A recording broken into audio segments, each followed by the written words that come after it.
Assalamualaikum warahmatullahi wabarakatuh dan selamat pagi kawan-kawan semua. Selamat pagi teman-teman peserta, semoga di hari kedua ini energinya sudah recharge lagi dari semalam, dari kemarin kita beraktivitas.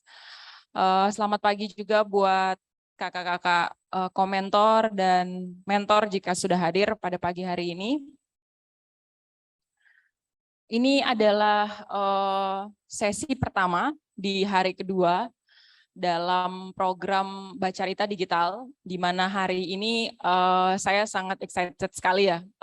Kita akan bertemu dan belajar banyak dengan Mbak Mendy Marahimin, seorang produser yang hari ini akan berbagi cerita tentang apa sih atau bagaimana sih mengurai tugas-tugas atau praktik-praktik kerja manajemen dasar produksi dan distribusi digital jika dikontekskan pada bayangan program-program atau proyek yang akan kita lahirkan nanti setelah di Bacarita Digital. Sebelum kita memulai, mungkin saya akan memberi sedikit gambaran atau sebelum kita mempersilakan Mbak Mendy untuk menceritakan apa sih itu manajemen dasar produksi dan distribusi digital. Bagi kami, tim Bacarita, praktik kerja distribusi atau manajerial itu seperti sesuatu yang sangat krusial dan buat saya itu seperti dapur. Jadi tempat kita memasak gagasan, mengurai gagasan yang kita punya ke dalam plot-plot tugas yang panjang, dan kita tidak hanya dan ada kerja-kerja pengorganisasian, dan tanpa tugas-tugas atau tanpa praktik-praktik manajerial mungkin kerja-kerja produksi di lapangan itu bisa saja berantakan gitu. Jadi hari ini merupakan hari yang cukup penting, atau sesi ini adalah sesi yang cukup penting untuk kita coba mengecek lagi kira-kira apa sih yang perlu kita siapkan jika kita ingin membuat konten digital, atau untuk mengecek kembali bagaimana sih pengalaman produksi kita sebelumnya, apakah kita pernah membayangkan strategi pendistribusiannya seperti apa, atau pembagian tugasnya seperti apa. Lebih jauh, praktik manajerial kita tidak hanya mengurusi misal alat ataupun kebutuhan-kebutuhan produksi lainnya, tapi bagaimana kita mengorganize diri dan kawan kita. Itulah kita membayangkan dalam sesi ini teman-teman bisa sangat interaktif, bisa menceritakan pengalaman produksinya, bagaimana merancang gagasan hingga di lapangan dan pengorganisasiannya dengan kawan-kawan. Untuk itu saya persilakan Mbak Mendy untuk langsung berbagi cerita. Selamat bercerita Mbak Mendy. Terima kasih Ama, selamat pagi teman-teman. Senang bisa bertemu dengan kalian. Sayang sekali saya tidak bisa ada di sana. Pasti menyenangkan sekali ada di Makassar. Saya akan langsung share screen karena waktu kita tidak banyak. Udah kelihatan ya? Oke.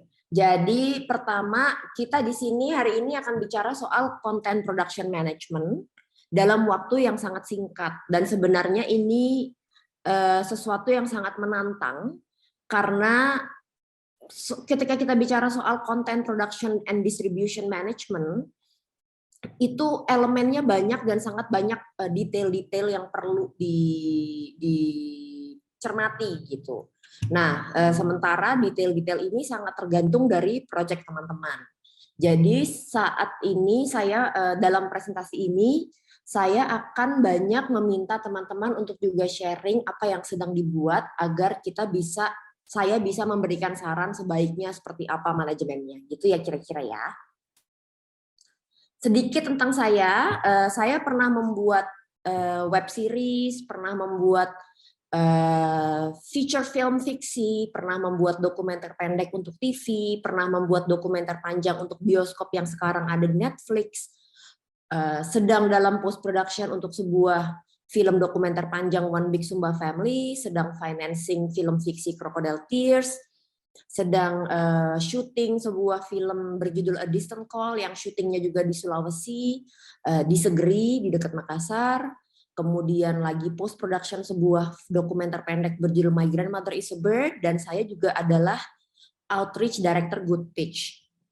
Outreach director itu apa? Outreach director itu adalah orang yang bertugas mengumpulkan support kepada film-film dokumenter setelah mereka dibuat, bagaimana cara mendistribusikannya kepada partner-partner yang tepat. Nanti jadi ini juga akan salah satu yang kita bicarakan. Oke, apa yang akan kita bicarakan hari ini? Yang pertama, kita akan membicarakan manajemen produksi konten digital dan distribusi konten digital. Tapi yang paling penting yang harus teman-teman ingat adalah dalam presentasi ini saya tidak akan membicarakannya urut seperti ini, tapi akan saya balik. Jadi kita akan bicara distribusi dulu, baru kita akan bicara produksinya dulu. Kenapa? Karena ketika kita bicara soal manajemen, maka yang harus kita ingat pertama-tama adalah ujung akhirnya apa. Jadi keep the end in mind. Endingnya itu mau distribusi kemana, endingnya itu file-file yang dibutuhkan apa aja, bentuknya seperti apa, itu akan menentukan bagaimana kita harus mengatur manajemen produksinya. Jadi hasil akhir menentukan proses, distribusinya kemana menentukan proses, delivery filesnya menentukan proses, habis itu kita juga perlu tahu jadwal delivery filesnya supaya pada saat kita membuat manajemen produksinya itu lebih detail. Jadi aku ingin mulai dengan mungkin teman-teman ada 3 kelompok kan ya di sini kalau nggak salah. Mungkin masing-masing kelompok bisa bergiliran menceritakan bagaimana proses kalian selama ini dalam membuat sebuah konten gitu. Biasanya proses apa yang kalian lalui gitu. Kalau boleh satu-satu cerita, jangan cepet-cepet karena aku mau mencatat. Silahkan. Ya, silakan. Mungkin bisa dimulai dengan teman-teman dari IAM. Memperkenalkan diri sedikit dulu ya. Oke. Selamat pagi Mbak Mandi. Pagi. Kami dari perwakilan Indonesia Atmo. Saya Karel. Mungkin sedikit berbagi cerita ketika bagaimana kita proses kreatifnya di sana. Karena mungkin sebelumnya kita belum pernah dapat informasi-informasi seperti ini ya. Jadi mungkin yang selama ini terjadi di sana adalah kita berawal dari ide kreatif, lalu langsung mencoba untuk mengeksekusi begitu. Mengeksekusinya gimana caranya? Bagaimana Mbak Mandi? Jadi kalian punya ide kreatif, ya. Kemudian kalian eksekusi, ya. Baru kalian pikirkan mau ditayangkan di mana gitu ya? Iya, sekedar itu saja tahapannya. Untuk yang lebih mendetailnya, makanya kami bersyukur sekali bisa terlibat di program ini karena kami lebih tahu lebih dalam ternyata ada tahapan-tahapan yang harus dilalui lebih dalam lagi gitu. Oke. Selama ini kalian udah produksi apa aja? Untuk karya-karya personal dari komunitas kami lebih ke seni budaya sih, Kak Mandi. Seni budaya tuh maksudnya mendokumentasikan ya? Iya, karena banyak sekali elemen-elemen seni budaya di Papua yang sangat kaya, jadi kita coba untuk mengangkat itu sih. Oke, kemudian selama ini hasilnya gimana, ditayangkan di mana? Untuk terakhir kami masih platformnya kami ke YouTube, Mbak Mandi. Begitu. Bentuk apa nih, dokumenter pendek? Iya, berbentuk salah satunya ada film pendek, terus kita coba apply di beberapa kayak kemarin dari Kemendikbud membuat festif ya, ada program festif. Gitu sih. Kita juga coba untuk ikut terlibat. Oke. Hasil penonton di YouTube-nya gimana? Kalian cara meraih penontonnya bagaimana caranya? Untuk meng-guide mereka sih kita biasanya Itu mungkin kekurangan dari kami ya. Kami belum mengerti lebih dalam. Jadi ketika kita mau membuat sebuah project, paling kita buat apa sih namanya, wallpaper atau apa sih yang poster gitu, flyer-flyer gitu. Kami awali dengan itu, terus setelah karya kami jadi ya kami sharing di Instagram personal masing-masing, terus di Instagram komunitas tersendiri begitu. Oke, oke. Terima kasih. Maaf, dari mana tadi? Dari Indonesia Art Movement, Kak Mandi. Indonesian Art Movement. Iya, kami dari Jayapura, Ya? Papua. Iya. Oke, terima kasih. Sama-sama Kak Mandi, terima kasih lagi. Iya, boleh kelompok berikut? Oke, langsung ke kawan Hakola Hube. Baik, terima kasih. Selamat pagi. Kalau kami Kak, saya dari tim bertiga dari Hakola Huba, kami jujur selama ini masih menghasilkan karya masih dalam bentuk catatan lapangan. Jadi belum sama sekali memproduksinya dalam bentuk film. Nah, tujuan kami di sini sebenarnya pengen mendokumentasikan atau tujuannya kami untuk edukasi. Jadi dokumentasi kegiatan-kegiatan di lapangan, dari catatan lapangan itu pengen kami bikinkan semacam tutorial atau dokumenter. Jadi tujuannya itu sebagai dokumentasi teman-teman di komunitas sebagai untuk literasi begitu. Nah, selama ini kalau di Hakola Huba kami biasanya melakukan riset bareng komunitas. Awal pertamanya datang dan tinggal bersama komunitas, terus riset bareng komunitas, dan selalu mengedepankan komunitas yang menghasilkan karyanya. Jadi kami sebagai penyambung begitu Kak. Terus ya tadi yang saya bilang pertama, kami pengen bikin salah satu video tutorial yang kami dapati, yang kami sepakati bersama komunitas, yaitu terkait literasi pupuk organik di sana. Kira-kira seperti itu Kak. Oke, jadi belum pernah produksi sama sekali ya? Ya. Oke. Iya betul. Tapi udah pernah bikin video dalam bentuk apapun nggak? Ya pernah. Pernah ya? Kami punya banyak bahan yang tapi belum bisa mengkonsepkan dia dalam bentuk video. Gitu. Oh, tapi udah pernah bikin video belum? Sudah pernah. Apa yang pernah dibikin? Cerita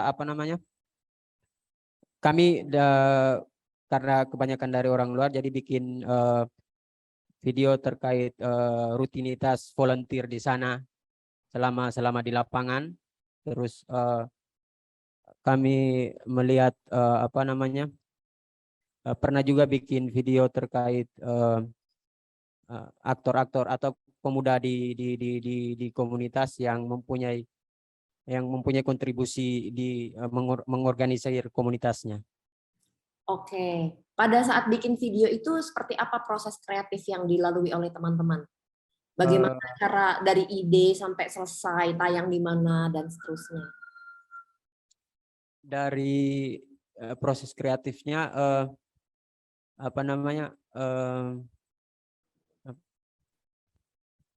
ya, jadi kami belum pernah menguploadnya ke dalam bentuk video ya Kak, tapi untuk hasil yang dari catatan lapangan itu kami menguploadnya ke websitenya Sokola.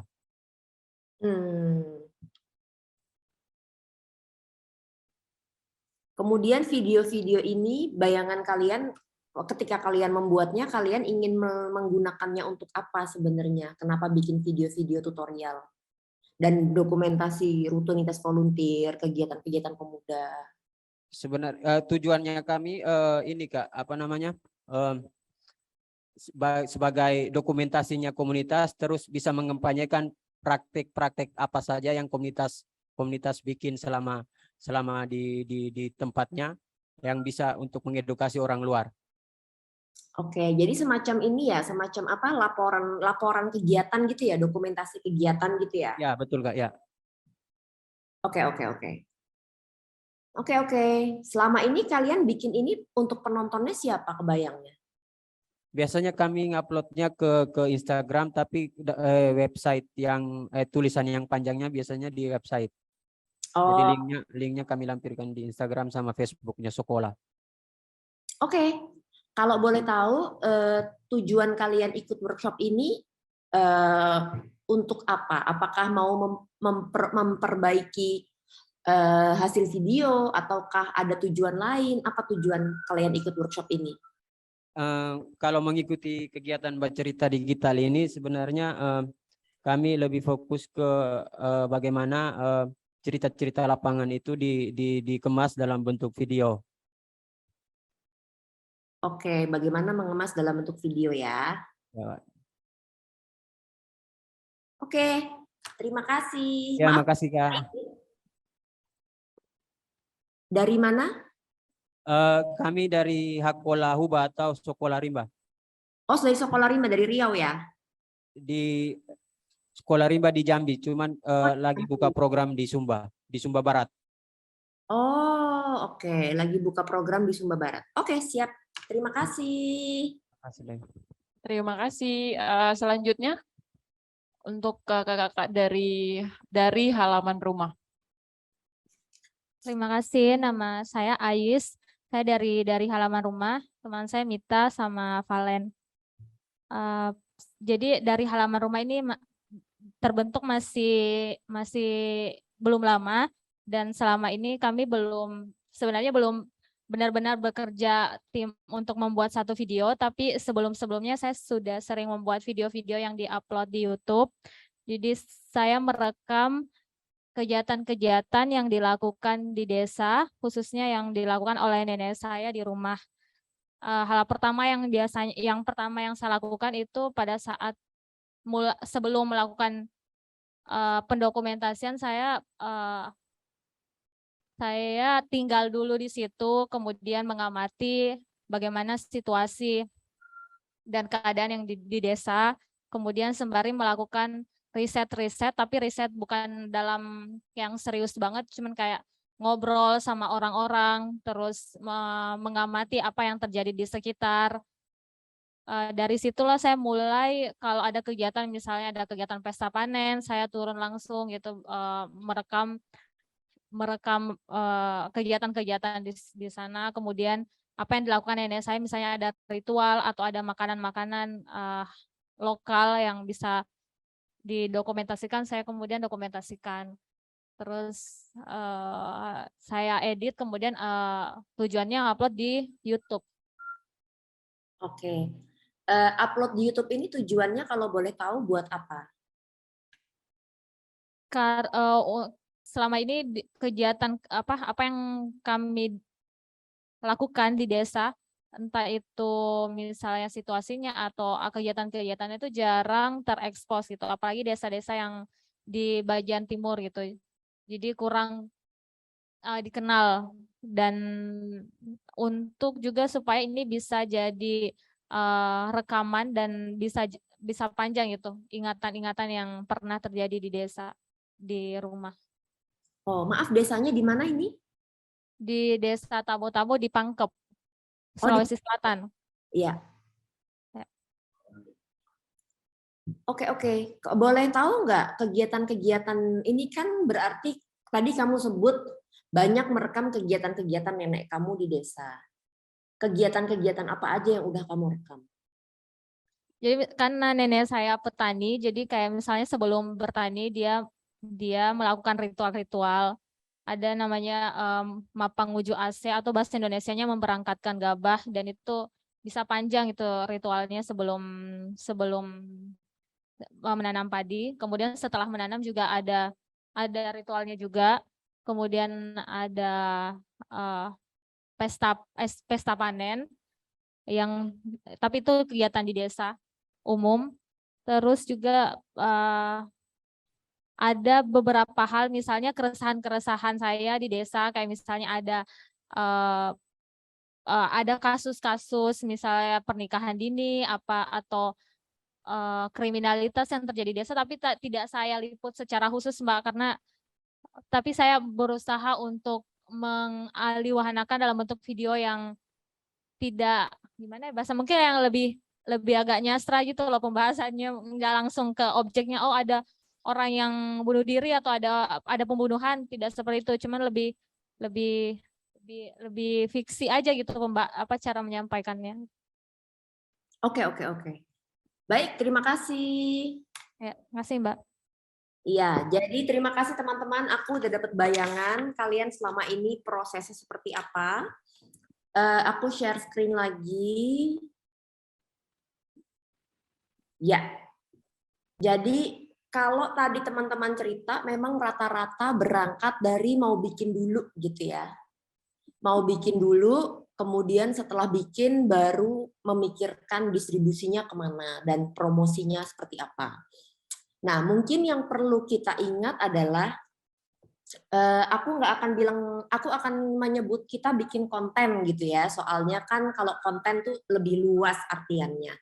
Tapi yang perlu kita ingat, setiap kali kita membuat konten itu pasti kita ingin konten itu ditonton, ya enggak? Kita ingin konten itu ditonton, tapi bukan cuma itu. Kita tidak hanya ingin konten itu ditonton, tapi ditonton oleh orang yang tepat dan ditonton untuk mendapatkan impact tertentu. Ya nggak sih?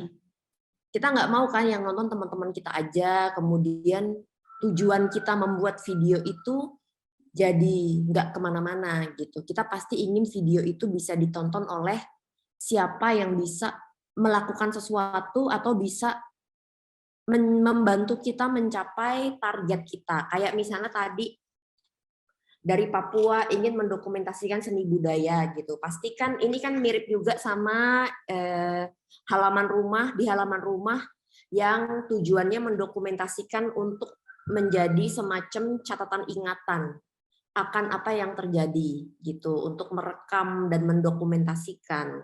Sementara kalau tadi teman-teman Sekolah Rimba yang di Sumba Barat, walaupun belum pernah membuat video catatan-catatan lapangan, tapi sudah memiliki banyak sekali video riset dan tujuannya lebih ke video tutorial gitu ya. Oke, kita coba lanjut. Oke, jadi yang aku baca dari apa yang diberikan oleh panitia, konteks pembicaraan kita hari ini adalah membuat konten serial digital dalam bentuk dokumenter. Tolong dikoreksi kalau aku salah ya teman-teman ya. Tapi aku akan bicara dalam konteks bagaimana membuat serial konten dalam bentuk digital yang bentuknya dokumenter dan bukan fiksi. Nah, kita mulai dari mana? Sebenarnya kalau kita ngomongin proses, itu pasti pertama-tama kita mulai dari ide. Setelah kita punya ide dalam membuat dokumenter, itu kita harus bikin treatment. Setelah kita bikin treatment ini setelah kita riset ini adalah seperti yang dilakukan teman-teman halaman rumah tadi, live in di situ, melakukan pengamatan, melakukan interview awal, itu sudah benar tuh, risetnya sudah sangat bagus. Karena dalam membuat sebuah film dokumenter, kita kan tidak bisa meminta mereka berakting untuk kita. Tapi kita hanya bisa menangkap apa yang terjadi. Nah, untuk menangkap apa yang terjadi itu, kita perlu tahu semua hal sampai sekecil-kecilnya apa yang akan mereka lakukan. Sampai ke mereka akan berjalan ke arah mana, mereka akan berhenti di titik mana, mereka akan habis itu belok kemana, itu semua harus kita ketahui supaya kita bisa memposisikan kamera di titik yang tepat. Setelah kita melakukan riset, kita bisa menuliskan yang namanya treatment. Treatment ini apa? Treatment ini kalau di dokumenter ini semacam sinopsis. Jadi sebenarnya sama dengan fiksi, dokumenter itu juga mengenal sinopsis dan treatment. Jadi kita bikin kira-kira video ini akan bercerita tentang apa. Di awal kita akan pertama-tama kita menonton videonya itu apa yang akan kita lihat. Kemudian kita melihat apa, terus sampai endingnya kita akan melihat apa. Tentunya treatment ini tidak bisa sebagai sebuah filmmaker dokumenter, kita tidak bisa bilang ke semua orang kalau film videonya ini akan persis sama seperti treatment. Karena dalam pembuatan dokumenter ada banyak sekali elemen-elemen lapangan yang tidak bisa diprediksi. Tapi setidaknya treatment ini bisa menjadi panduan teman-teman bahwa kita harus ambil gambar A, B, C, D, E, dan ini ada listnya gitu. Ini gunanya nanti untuk membantu manajemen produksinya. Setelah kita bikin treatment, kita mesti mulai membuat target distribusi. Kira-kira kita mau distribusiin ini kemana? Kenapa target distribusi ini penting dilakukan di depan? Karena target distribusi itu akan menentukan budgeting dan penjadwalan. Nah, kalau kita mau misalnya menguploadnya ke YouTube misalnya, kita tahu YouTube itu tidak membutuhkan resolusi yang sama seperti resolusi bioskop misalnya. Jadi untuk soal pemilihan kamera, untuk soal rasio besarnya gambar yang menentukan jumlah hard disk yang dibeli itu akan berpengaruh. Setelah kalian membuat target distribusi, kalian bisa membuat budgeting. Oke, karena distribusi kita ke situ, budgetnya berarti kita butuh ini di data semua kebutuhannya. Kemudian setelah kita dapat budget totalnya, teman-teman bisa mulai membuat proposal. Proposal ini nanti mungkin gini, aku tidak punya materinya di sini, tapi aku bisa share. Contohnya nanti aku kasih ke Ama, contoh proposal untuk sebuah video dokumenter itu seperti apa, supaya teman-teman tahu apa aja yang harus diisi. Nanti Ama bisa tolong bagikan ke teman-teman peserta ya Ama ya. Jadi setelah itu teman-teman bikin proposal. Setelah teman-teman bikin proposal, teman-teman bisa mulai mendata kira-kira siapa yang bisa membiayai video teman-teman. Kalian bisa bikin daftar, oke, kira-kira kita butuh uang misalnya 50 juta. Oke, 50 juta ini mungkin kita bisa minta 5 juta dari Dikbud misalnya. Kita bisa minta 10 juta lagi mungkin dari donatur. Kita bisa minta 10 juta lagi dari siapa gitu. Dan ini baru bisa kelihatan setelah teman-teman bikin proposalnya. Supaya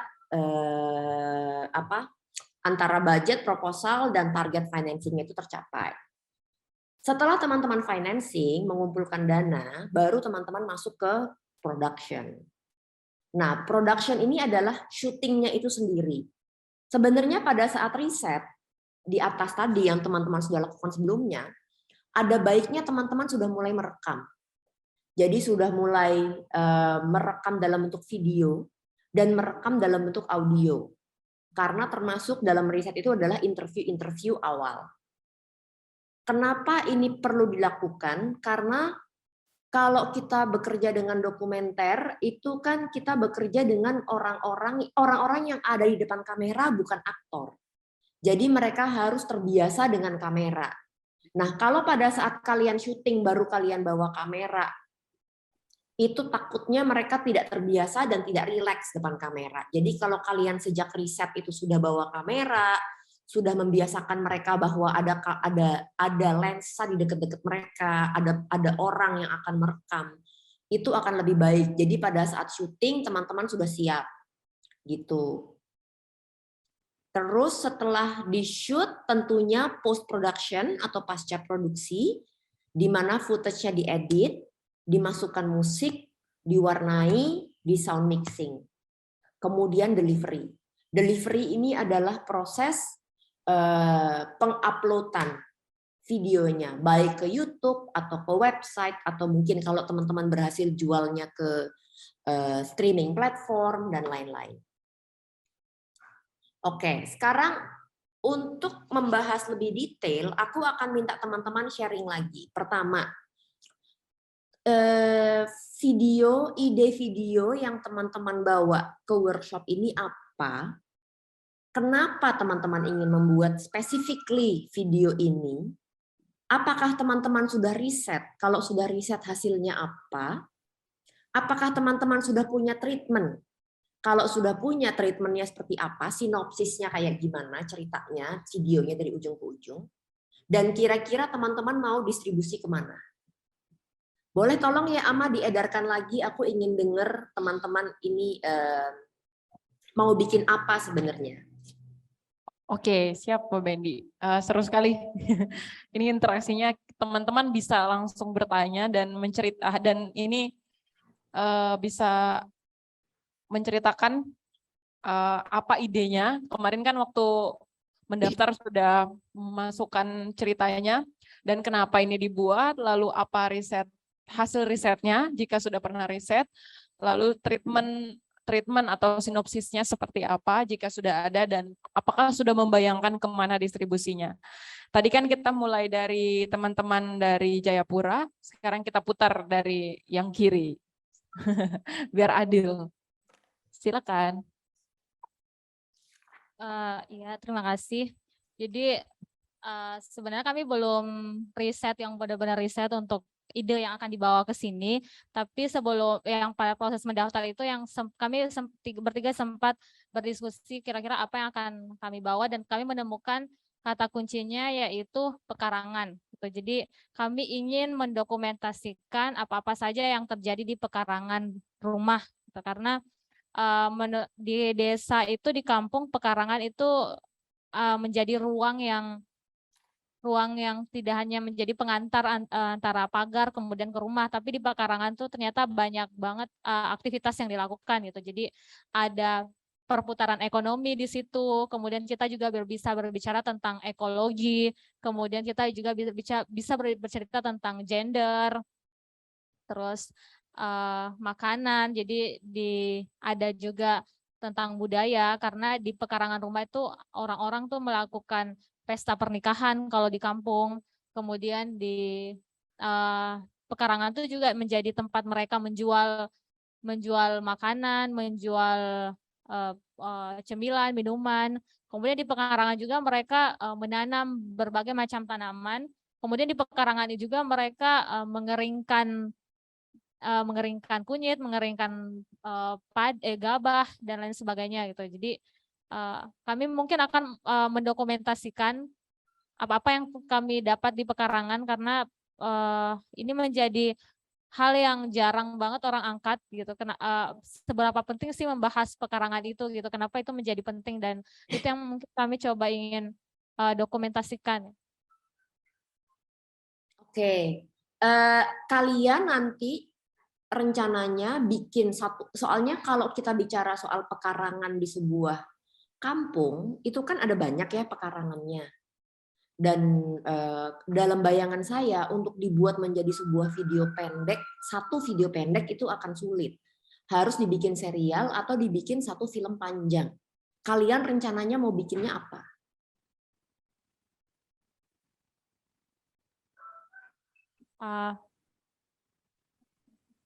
Serial video pendek-pendek atau satu film panjang bercerita tentang pekarangan-pekarangan di kampung itu? Sebenarnya bisa dua-duanya, cuman mungkin kami lebih pilih ke video serial. Oke. Kalau mau bikin video serial pendek-pendek, apakah sudah terpikir kalian mau bikinnya itu satu video pendek satu pekarangan, atau satu video pendek satu tema? Misalnya, tema pertama tentang menjemur hasil kebun. Tema kedua tentang pernikahan. Tema ketiga tentang bisnis. Tema keempat dan seterusnya. Udah kebayang belum mau bikinnya tuh apa? Temanya udah ada, tapi untuk mengemasnya ke video belum, Mbak. Ini belum masih pengen mendapat insight-insight lagi tuh gimana cara mengolahnya. Oh, enggak, tapi maksudnya lebih ke kalian pengennya bikinnya apakah satu video merekam satu pekarangan, misalnya gini, oke, kalian sudah meriset dan sudah memetakan bahwa tadi kan kalian udah cerita ada aktivitas A, B, C, D, E di pekarangan, ada banyak sekali aktivitas menarik yang bisa didokumentasikan. Oke, apakah kalian akan pilih satu rumah yang misalnya, oh rumah ini mau pernikahan, jadi satu episode tentang rumah ini yang pernikahan. Kemudian, oh rumah ini punya warung, oke, satu episode yang bercerita tentang warung. Di rumah itu saja. Oh rumah ini punya hasil kebun yang pekarangannya mereka manfaatkan sebagai area untuk menjemur, oke. Mau satu rumah ini saja ngomongin soal penjemuran hasil kebun. Misalnya begitu, satu rumah, atau kalian ambil misalnya pernikahan tapi ada rumah A, rumah B, rumah C, satu episode pernikahan. Kemudian satu episode lagi warung, rumah A, rumah B, rumah C, warung gitu. Yang saat ini kepikiran kalian pengennya bikinnya gimana?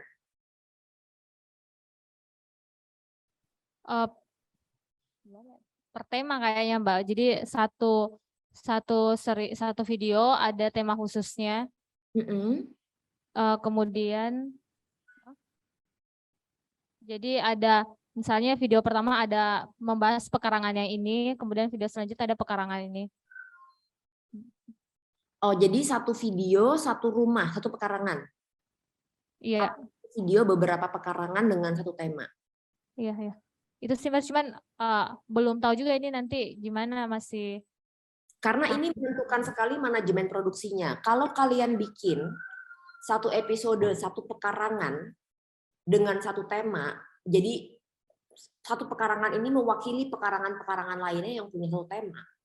Itu sebagai sebuah produksi akan lebih murah dan lebih cepat diproduksi daripada kalian bikin, misalnya temanya pernikahan, ada 3 rumah mau bikin pernikahan, oke, di satu video 3-3-nya kamu gabungkan jadi satu, itu akan lebih mahal dan bikinnya lebih panjang. Tapi memang PR-nya nanti di riset. Ketika kalian mau bikin satu pekarangan saja untuk mewakili, itu risetnya lebih berat, tapi syutingnya lebih gampang. Risetnya lebih berat karena berarti kalian harus benar-benar tahu yang mana yang paling representatif untuk cerita kalian dari sekian banyak kemungkinan gitu. Jadi ini sangat tergantung nih nanti manajemen produksinya seperti apa, tergantung dari kalian hasil akhirnya gimana gitu. Jadi tolong itu nanti dipikirkan ya. Ya Mbak, yang lebih murah aja Mbak.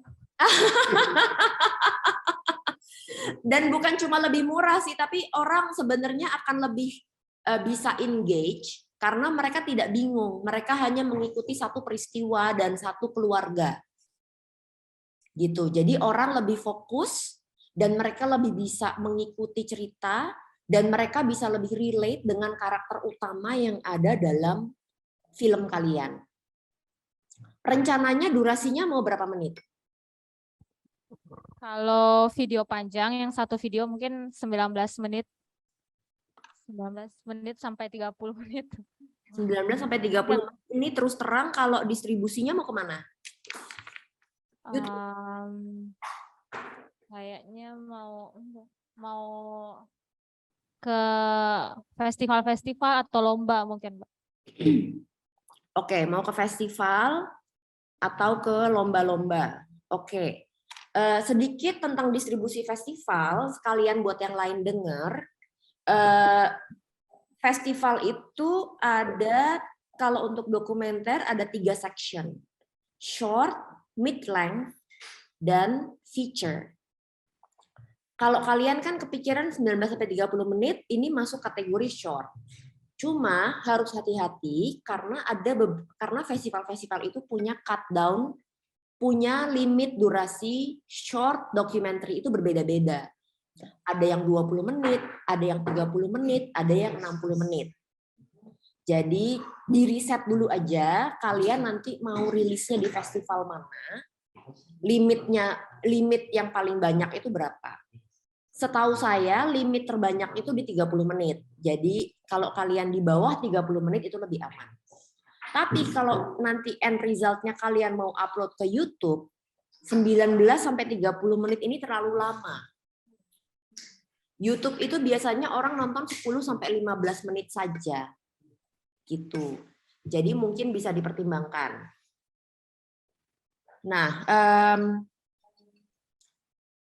untuk sebuah riset, aku tuh pernah nemu YouTube sebuah desa di Cina yang dia intinya merekam apa yang dia masak. Jadi dia memasak mulai dari jalan ke pekarangan atau ke hutan, ngambil ikan, ngambil sayuran, ngambil bumbu-bumbu, kemudian dia bawa ke rumah, dia masak, dan dia masak untuk penduduk satu kampung, kemudian mereka makan bersama-sama. Itu serial video dan semuanya seperti itu. Cuma masakannya aja beda-beda. Nanti ada masakan untuk pesta, ada masakan sehari-hari, ada masakan kalau misalnya tahun baru Cina dan lain-lain gitu. Liziki ya Mbak namanya. Nama Dan itu penontonnya banyak banget dan impact-nya besar.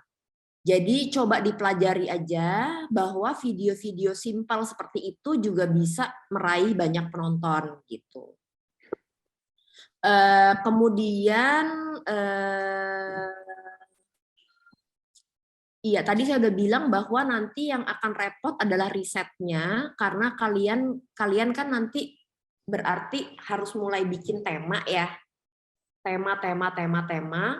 Dari tema itu kalian akan riset pekarangan mana yang paling representatif menampilkan tema ini. Setelah kalian menentukan, kalian riset lagi lebih dalam lagi ke pekarangan itu yang sudah kalian pilih. Dan riset yang lebih dalam ini sudah harus bawa kamera, kalian sudah harus merekam keseharian, kalian sudah harus merekam rutinitas mereka seperti apa, supaya pada saat syuting kalian tahu persis kalian harus taruh kamera di mana, siapa yang harus dikasih mikrofon supaya suaranya kedengeran dan seterusnya.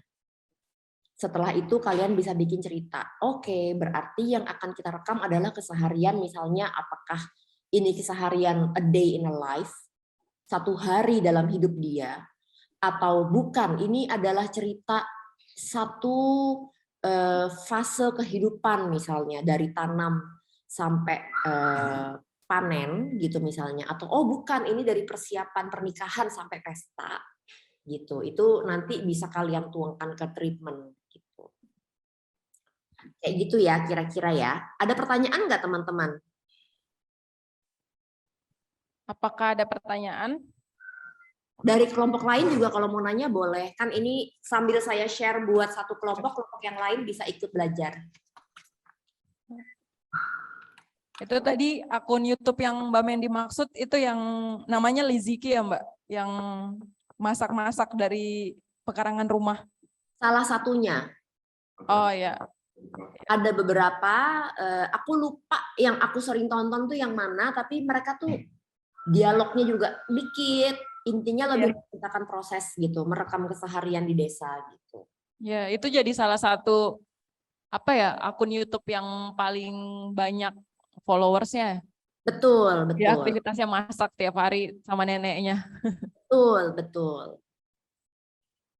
Oke, teman-teman, apakah ada yang mau bertanya? Kalau belum ada, mungkin langsung cerita lagi ya ke grup yang lain. Grup lainnya siapa berikutnya? Oh ya, sekedar informasi Mbak Mendy, beberapa peserta atau komunitas ini belum semua menentukan atau mengkategorikan nanti mereka mau bikin apa. Secara substansi mereka sudah menceritakan ide atau gagasan yang mereka ingin buat, tapi mengkategorikan kira-kira mau bikin dokumenter kah atau series kah itu betul-betul akan di-develop di Bacarita sendiri. Oh oke. Jadi mungkin bisa cerita aja kan ketika daftar Bacarita masukin proposal kan ya? Yep. Nah proposal di Bacaritanya seperti apa gitu. Jadi bisa aku kasih masukan ini possible apa enggak. Oke, silakan Kak Hakola Huba. Ya, jadi kalau dari kami di Hakola Huba, kemarin waktu pendaftarannya kami pengen mengambil topik terkait ini, mengambil salah satu tema terkait apa literasi pupuk organik, lebih Oke. spesifiknya ke literasi pupuk organik. Nah, di sini dalam sinopsis itu kami bukan sekedar profilnya salah satu pemuda yang kami angkat, tetapi di dalamnya itu ada budayanya, ada budaya, terus ada kearifan lokal dan gotong royongnya komunitas. Nah, di sinopsis itu ada salah satu tokoh yang pengen kami audiovisualkan itu, dia merupakan salah satu pemuda di sana yang selama sekolah Sumba berkegiatan, dia ikut menjadi relawan gurunya atau kader lokalnya. Terus dia juga selama berkegiatan bersama kami, akhirnya dipercayai sama komunitas di kampung adat Sodan itu, atau kampung Marapu, itu selalu menjadi perwakilan komunitas ketika mengikuti pelatihan atau pendidikan di luar kampungnya dia, yang selalu berhubungan dengan persoalan yang ada di kampungnya dia. Nah, di situ pemuda ini, salah satu tokoh ini, dia waktu kami melakukan riset bersama bahwa persoalan yang dihadapi di kampungnya itu salah satunya itu ketergantungan komunitas akan pupuk kimia. Nah, riset ini kami temui pupuk subsidi di sana pupuk non subsidi sangat mahal, tetapi pupuk subsidinya datang selalu tidak tepat waktu, atau karena dipolitisasi sama pemerintah daerah di sana.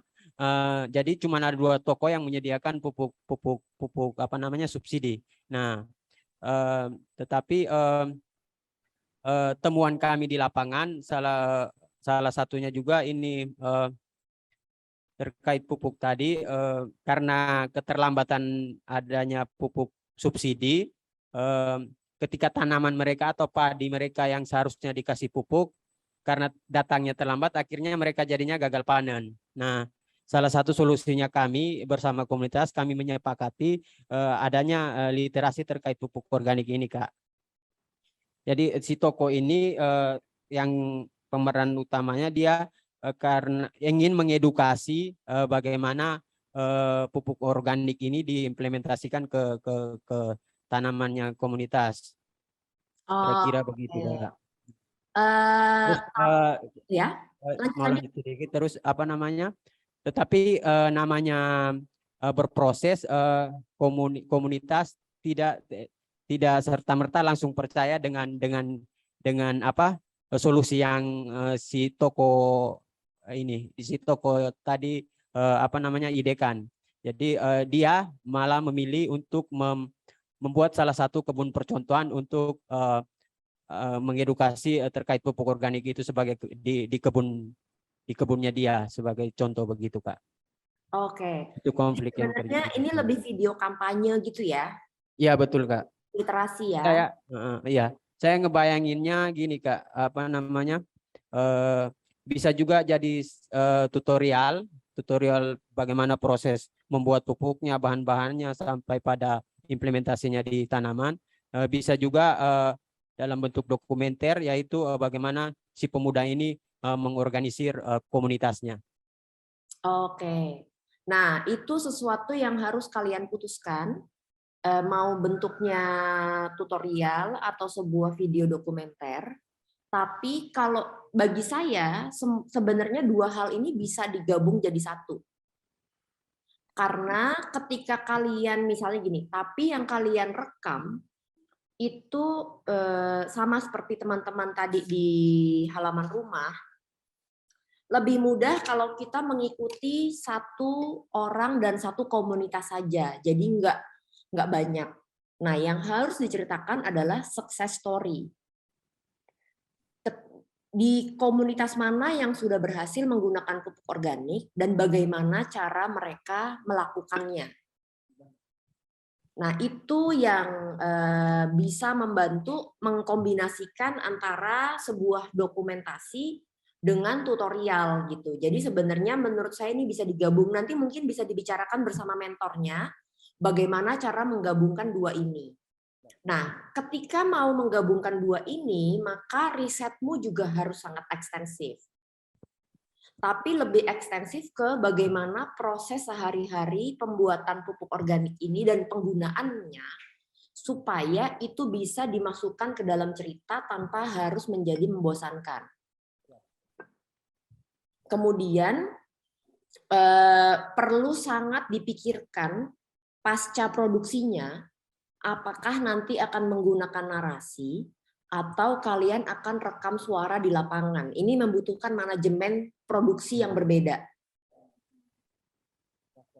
Gitu.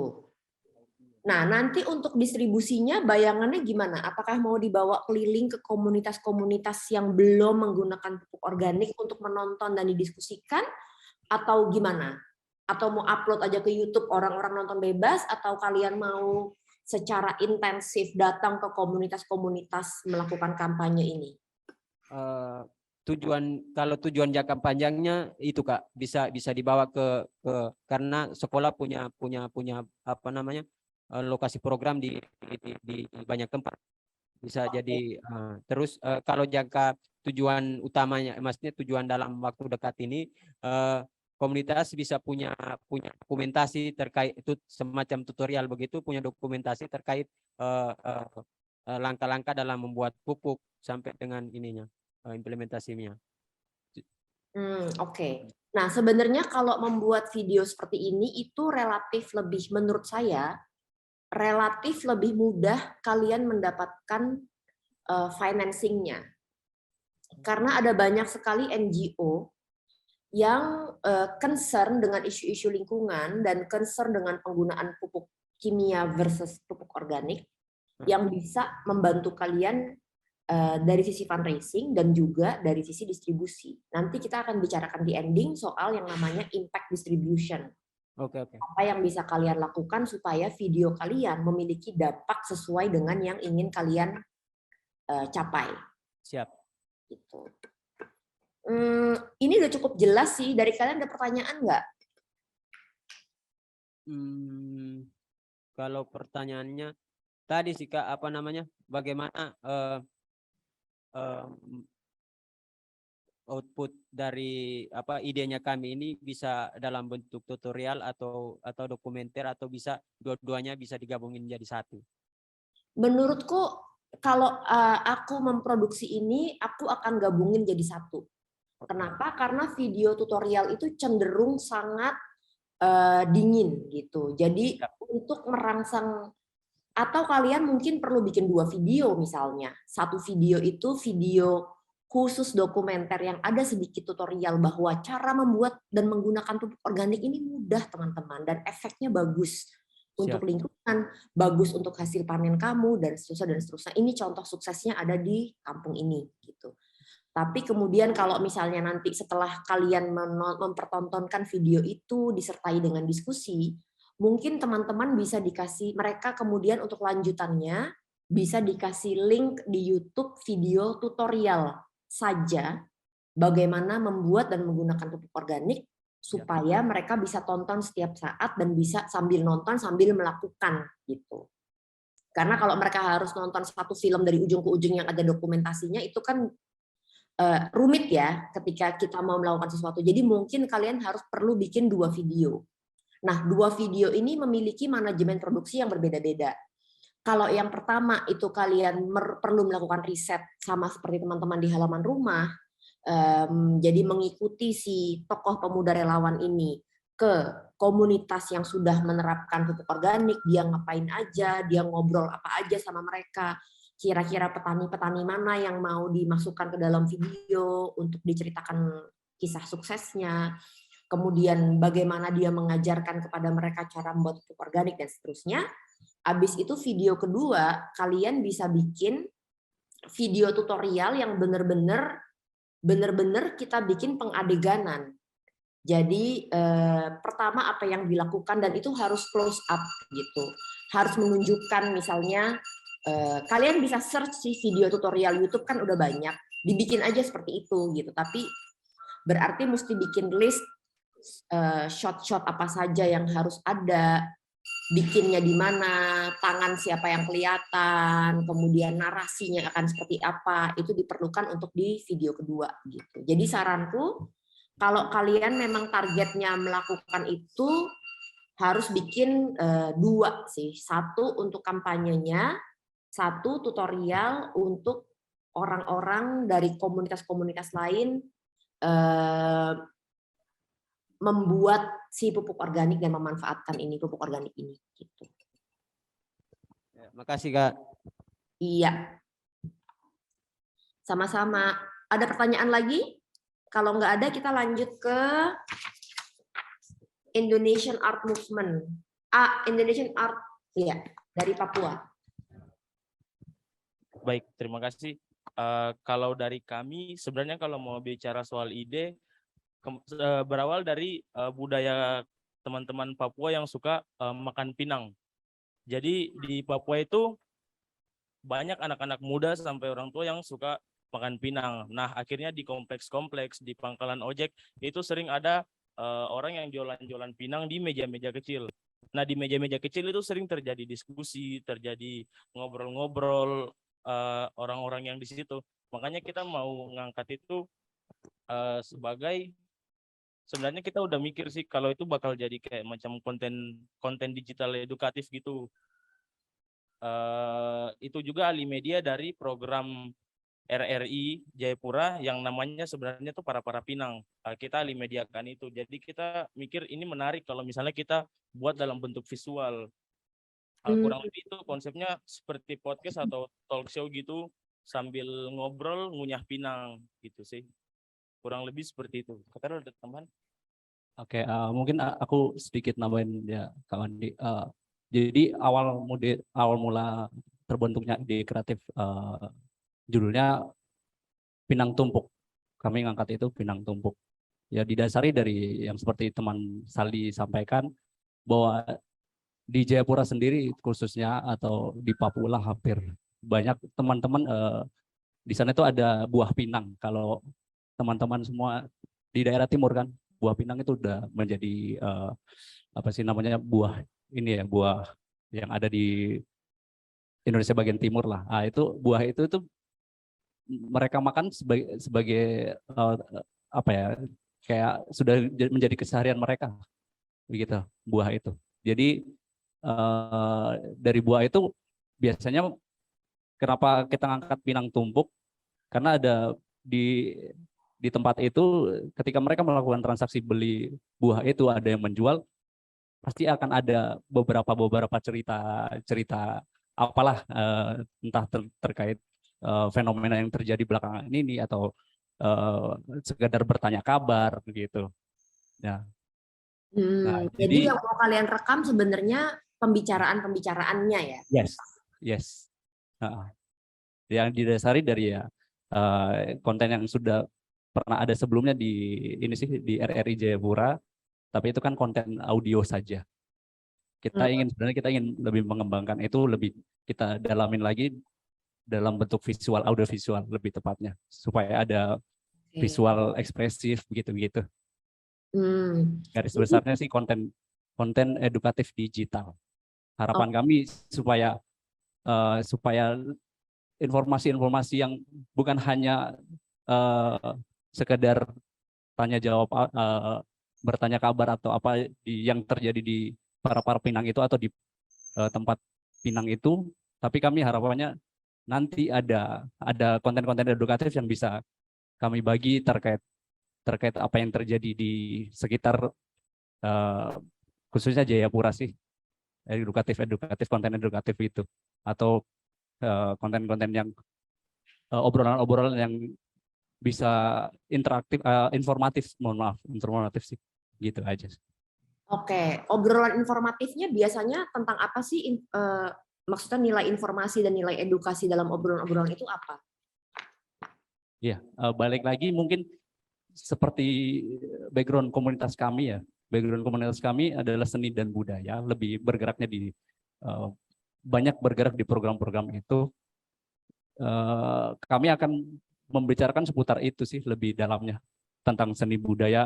Mungkin jadi bayangan awal kami kami akan menghadirkan salah satu narasumber yang mungkin inspiratif, lebih tepatnya ya begitu sih, narasumber yang punya background yang bisa mengedukasi teman-teman yang nanti akan menonton konten kami, gitu sih Kak Mandi.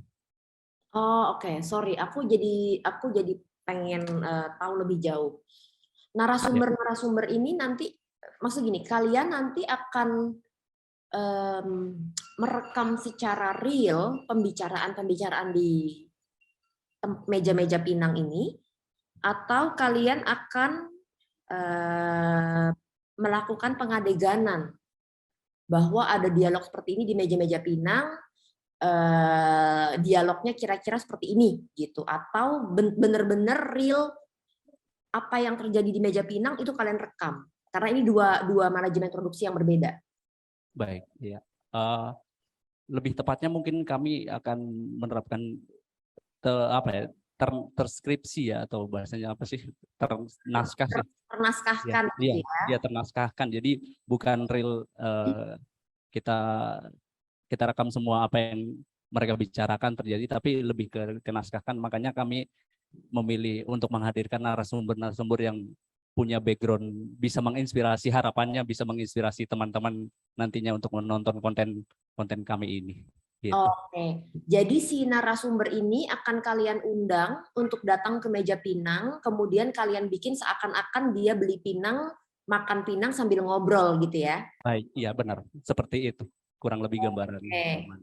Kalian rencananya bikin satu video atau beberapa video dengan narasumber berbeda-beda di setiap videonya? Gambaran kami akan membuat menjadi serial. Serial ya? Iya. Jadi tiap serialnya itu ya menghadirkan beberapa berbeda-beda narasumber yang punya background berbeda-beda juga. Tapi tetap konteksnya edukatif dan menginspiratif gitu sih, Kak Madi.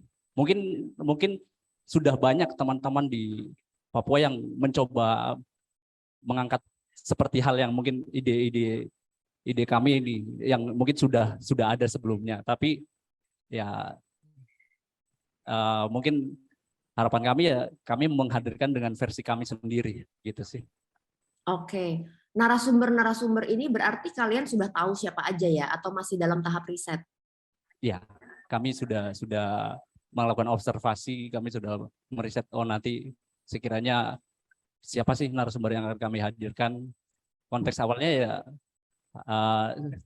lebih ke semoga narasumber yang kami hadirkan ini bisa menginspirasi dan mengedukasi teman-teman yang menonton, bukan cuma di Jayapura atau Papua, tapi juga teman-teman di luar Papua sih. Ternyata supaya bisa memiliki pandangan, ternyata di Papua ada teman-teman inspiratif yang begini, mungkin belum masuk ke radar teman-teman di luar Papua atau maupun di Papua sendiri, begitu. Ketika bentuknya sebuah talk show, tadi kamu bilang seperti sebuah talk show, iya. Karakter penting berikutnya adalah penjual pinangnya sendiri. Penjual pinangnya sendiri ini, apakah kalian akan ambil penjual pinang beneran atau kalian akan hire aktor untuk bertindak seperti supaya dia lebih rileks depan kamera, dia bisa interview, kayak gimana rencananya? Baik. Mungkin nanti teman saya Saldi bisa menambahkan, Mandi, izin. Jadi izin Mbak, jadi yang nantinya itu ada beberapa karakter di set itu. Jadi si penjual pinang yang sendiri itu kita pengen ngangkat perempuan orang Papua, perempuan muda.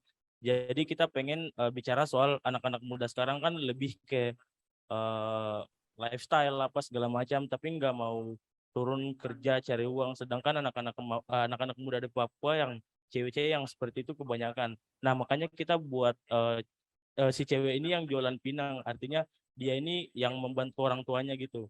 Terus ada 2 orang lagi yang kayak suka ngeganggu-ganggu si cewek ini di meja pinang itu. Akhirnya Jadi dia punya konten itu berjalan kayak mereka nih lagi ngobrol, tiba-tiba si narasumber ini entah lewat atau apalah adegannya begitu, terus dia dipanggil terus ngobrol lah, di situ terjadilah obrolan itu. Terus ada satu karakter lagi di sini itu ada kita bilang itu orang tua kompleks gitu. Nah dia itu yang nanti menyimpulkan apa yang mereka obrolkan gitu, Mbak. Oke. Berarti ada karakter-karakter yang akan muncul di setiap video dan ada karakter-karakter tamu gitu ya. Betul Mbak. Narasumbernya adalah tamu dan ini berarti penggabungan antara pengadeganan dengan rekaman pembicaraan langsung. Iya betul. Jadi ada situasi komedi di situ juga, Mbak. Oke. Dari dua orang yang suka ganggu cewek ini yang jaga pinang itu, jaga para pinangnya. Oke. Tapi omongan narasumber itu nanti kalian akan skripkan atau mereka cuma tinggal menjawab pertanyaan?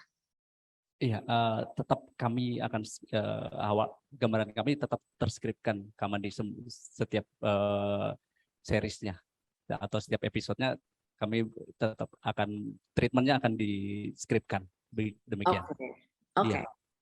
Ini terus terang adalah sebuah treatment yang relatif lebih mahal ya teman-teman. Karena membuat pengadeganan dengan membuat pendokumentasian itu biayanya cukup berbeda.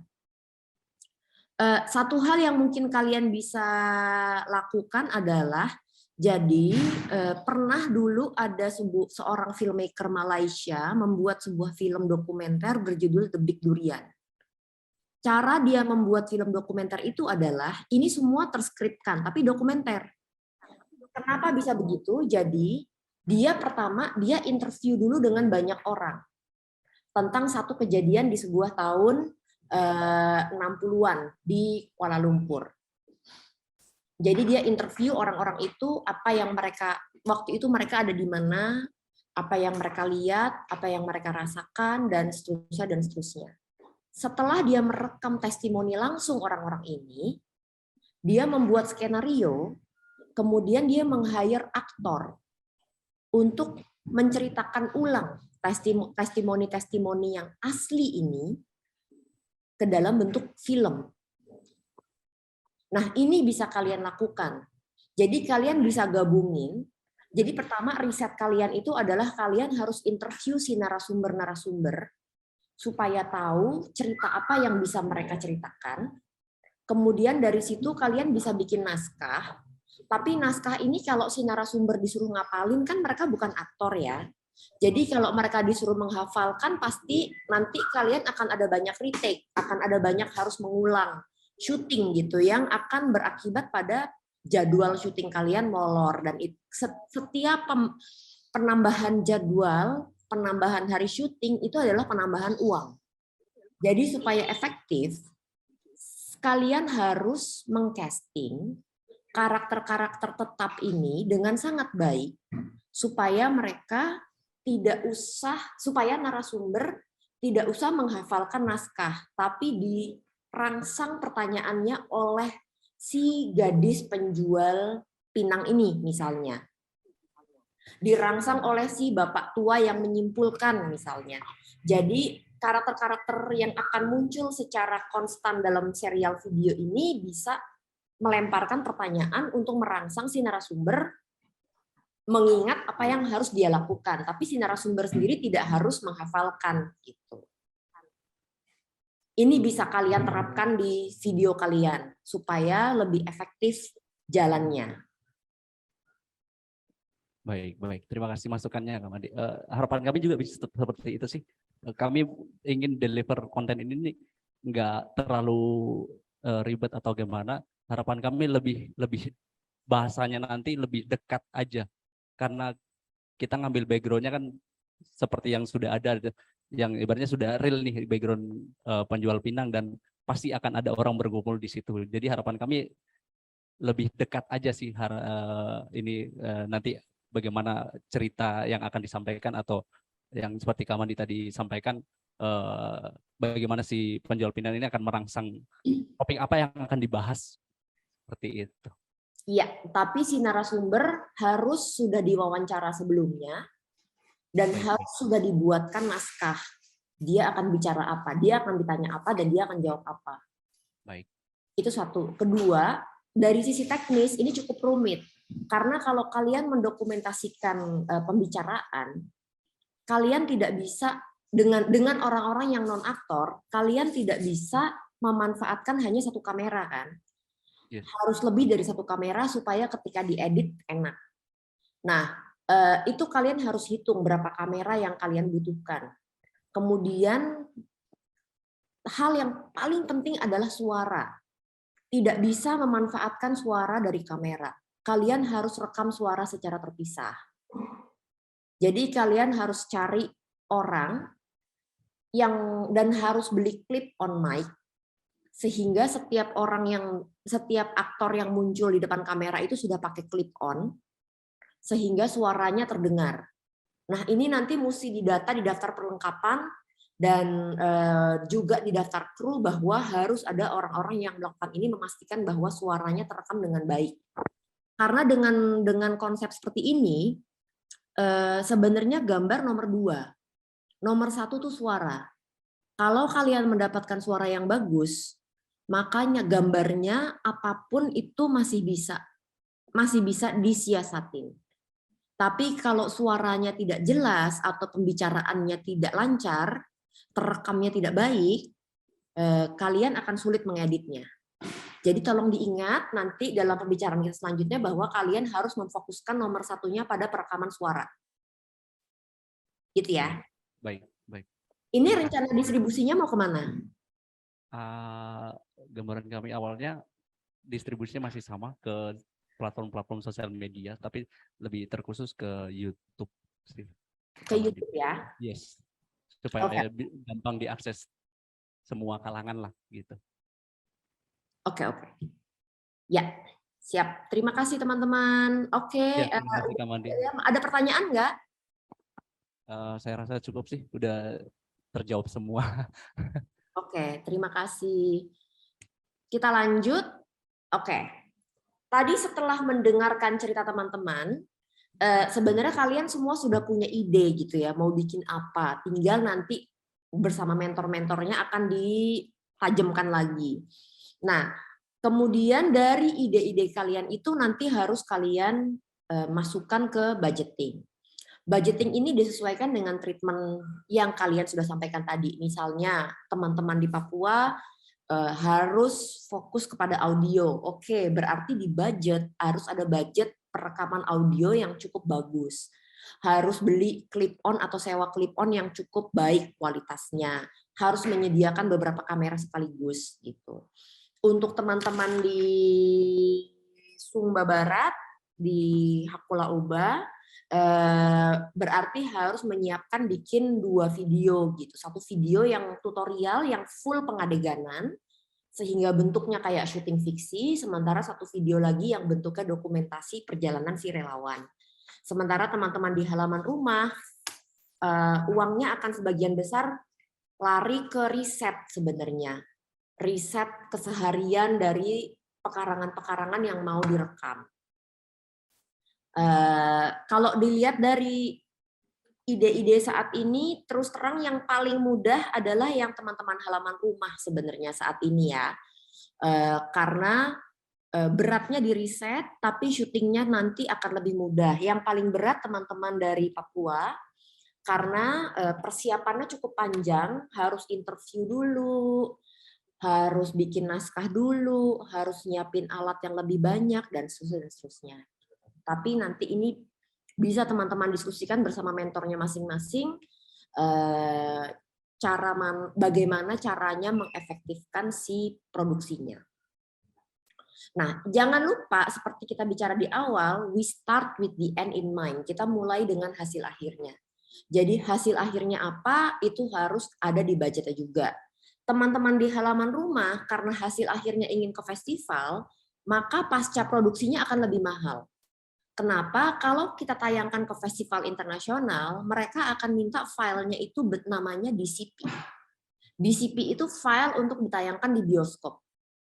Dan untuk merekam DCP ini berarti kalian perlu merekam dengan kamera yang bisa merekam dengan resolusi tinggi. Kamera dengan resolusi tinggi berarti filenya lebih besar. Berarti hard disk yang kalian harus beli lebih banyak untuk menyimpan file-file ini dan untuk bekerja. Dan masteringnya sendiri juga mahal. Jadi tolong ini diingat, belum lagi ketika kita bicara mau distribusi ke festival, berarti pada saat pasca produksi, sound mixing-nya itu harus sound mixing bioskop. Jadi nggak bisa sound mixing di laptop biasa, harus masuk studio yang bisa sound mixing bioskop. Gitu. Jadi ini untuk jadi bahan pertimbangan ketika mau mendistribusikannya ke festival. Satu cara menyiasatinya bisa begini sebenarnya. Kita syuting dulu yang proper untuk teman-teman halaman rumah. Kita syuting dulu yang proper dengan resolusi tinggi.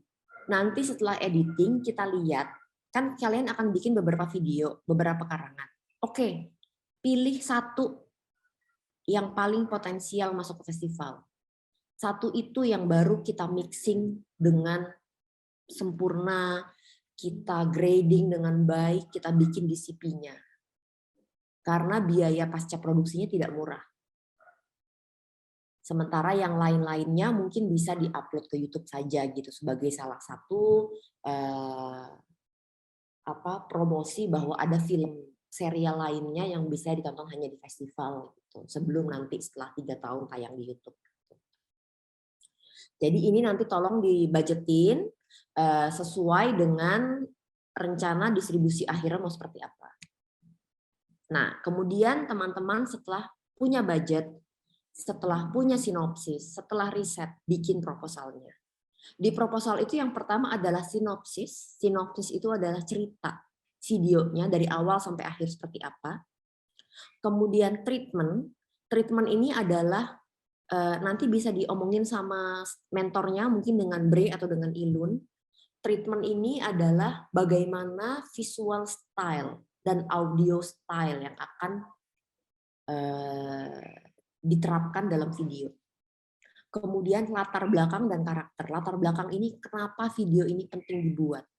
Karakter-karakter apa yang akan muncul. Dan karakter ini siapa. Perlu dideskripsikan. Kemudian rencana distribusi. Kalian akan mendistribusikannya kemana dan kenapa memilih distribusi itu. Jadwalnya seperti apa.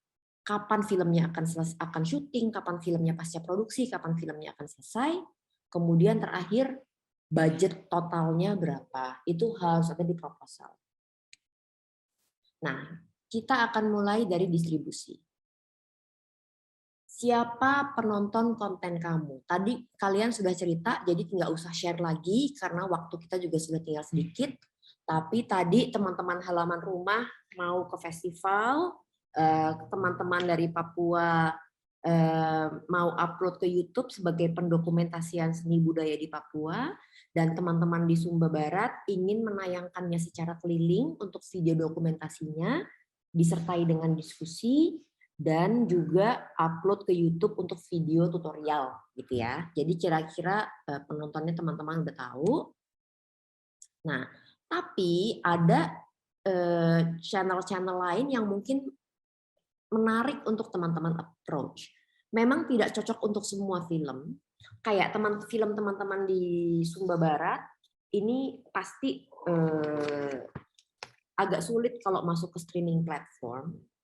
Tapi film teman-teman di Papua dan di halaman rumah, sebenarnya kalau kalian bisa bikin semacam series yang menarik dengan kualitas yang bagus, masuk ke sebuah streaming platform itu sesuatu yang memungkinkan. Asal teman-teman memang bisa meyakinkan bahwa penontonnya ada. Yang penting ketika menjual ke streaming platform adalah meyakinkan bahwa penontonnya ada, hasilnya akan bagus. Gitu. Jadi ini satu opportunity yang bisa dipikirkan. Tapi kalau mau ke YouTube aja juga nggak apa-apa. Nah, berikutnya adalah saya ingin memperkenalkan istilah yang judulnya impact distribution. Dari 3 kelompok ini, yang sudah pasti akan melakukan impact distribution adalah teman-teman di Hakola Uba. Karena bentuknya itu adalah pemutaran keliling dengan diskusi, dan ada video tutorial. This is impact distribution. Karena ketika membuat, jadi maksudnya target videonya adalah untuk melakukan perubahan, untuk mencapai perubahan tertentu. Tapi sebenarnya hampir semua film dokumenter yang dibuat itu bisa mencapai dampak, bisa membuat perubahan sosial, bisa membuat perubahan pola pikir. Tinggal bagaimana kita menyambungkan antara cerita film kita dengan dampak apa yang mau kita capai.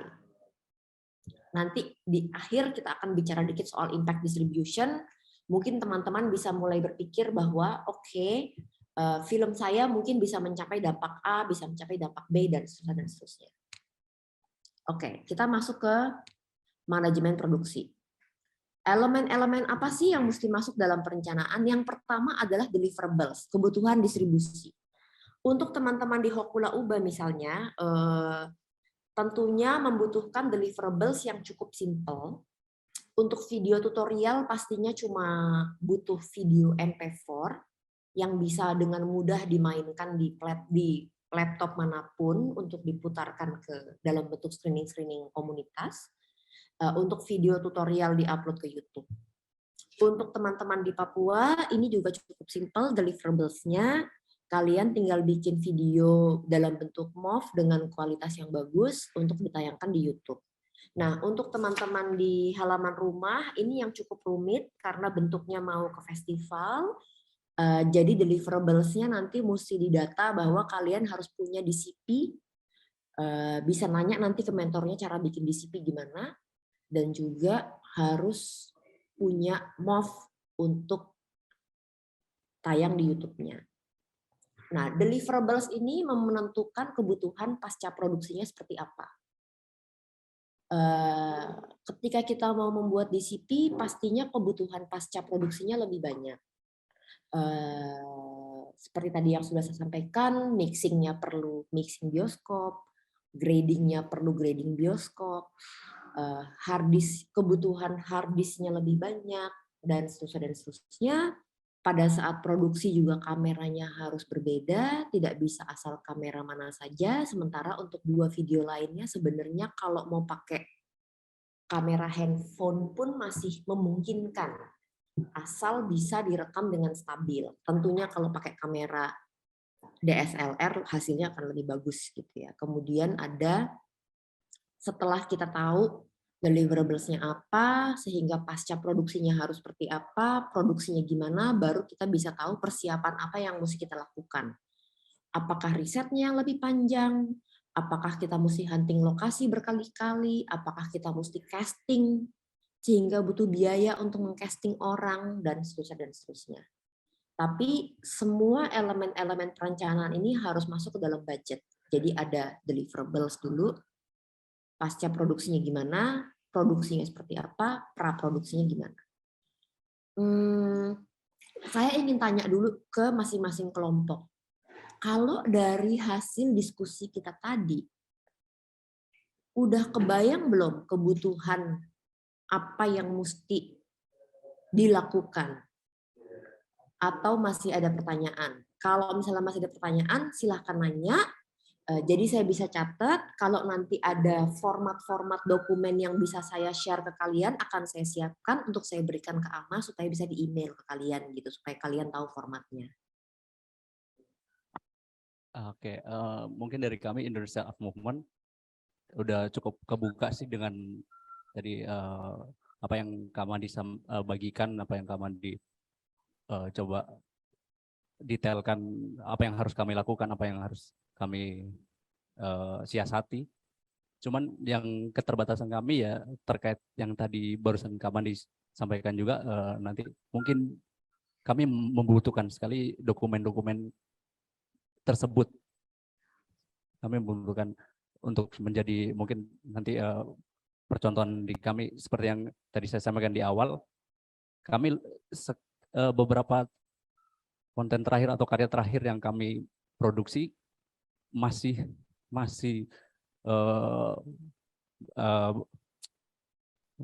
sekedar kami punya ide, oke kami eksekusi dan kami distribusikan tanpa kami melalui proses-proses yang tadi seperti Kak Mandi presentasikan, yang harus ada tahapan-tahapan yang lebih krusial atau harus dilakukan. Itu saja sih Kak Mandi. Terima kasih. Oke, aku bisa share nanti dokumen proposal sama dokumen, aku coba siapkan satu format budget untuk teman-teman. Kemudian aku bisa, semoga aku juga bisa share semacam dokumen penjadwalan yang standar untuk sebuah pembuatan video seperti ini gitu. Walaupun nanti dari dokumen-dokumen yang aku share, tolong dibicarakan lagi bersama mentornya bagaimana mengubahnya supaya sesuai dengan video yang mau teman-teman bikin. Gitu ya. Ada pertanyaan lagi nggak? Ya, Eh, teman-teman. Kalau dari kami Kak, apa namanya?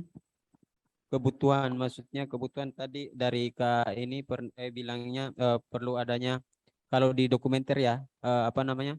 Studi banding ke apa namanya? Ke tempat lain yang pernah mempraktekkan terkait pupuk organik itu. Nah, kami apa namanya? Kebutuhannya itu maksudnya link-link atau teman-teman yang pernah berkegiatan tentang itu apa namanya pupuk organik itu Kak. Itu sama ya kebutuhan lain kalau karena kaminya baru beranjak menuju untuk audio visual, jadi teknis-teknis terkait editing, kalau videografi mungkin teman-teman juga di lapangan bisa dikatakan bisa melakukan itu, tetapi apa untuk editing kami perlu belajar lebih jauh lagi begitu Pak. Oke. Jadi untuk menjawab sementara, nanti juga bisa dijelaskan oleh mentornya. Pada saat syuting, yang paling sebelum kalian syuting, yang paling penting adalah kalian harus bikin meeting, harus bikin rapat dengan semua orang yang akan terlibat dalam pasca produksi. Tujuannya apa? Supaya editor bisa menyampaikan, aku butuh ini. Si orang sound mixing bisa bilang, aku butuh suara-suara ini. Si orang color grading bisa bilang, aku butuh kalian pencahayaannya seperti ini. Supaya pada saat syuting itu semua bisa diakomodasi. Kemudian yang juga mesti dibicarakan pada saat rapat sebelum syuting itu dengan tim pasca produksi adalah membicarakan kalian itu akan syuting di frame rate berapa. Karena antara frame rate visual dengan frame rate audio itu harus sama. Dan itu nanti saya nggak bisa kasih tahu frame rate-nya harus berapa karena tergantung dari kamera yang mau kalian gunakan. Tapi tolong diingat bahwa ini satu diskusi yang harus dilakukan. Frame rate-nya apa, filenya apa, dan file ini harus diproses sebelum bisa diedit, dan prosesnya dari file raw ke tipe file apa. Itu nanti orang editingnya dan orang color gradingnya yang tahu, dan orang sound mixingnya yang tahu. Kita perlunya file ini. Nah, kemudian pada saat syuting, nanti saya juga sebutkan di daftar kru, perlu ada satu orang yang bertugas menjaga keamanan data. Ini kita udah masuk ke detail manajemen ya. Perlu ada orang yang menjaga keamanan data.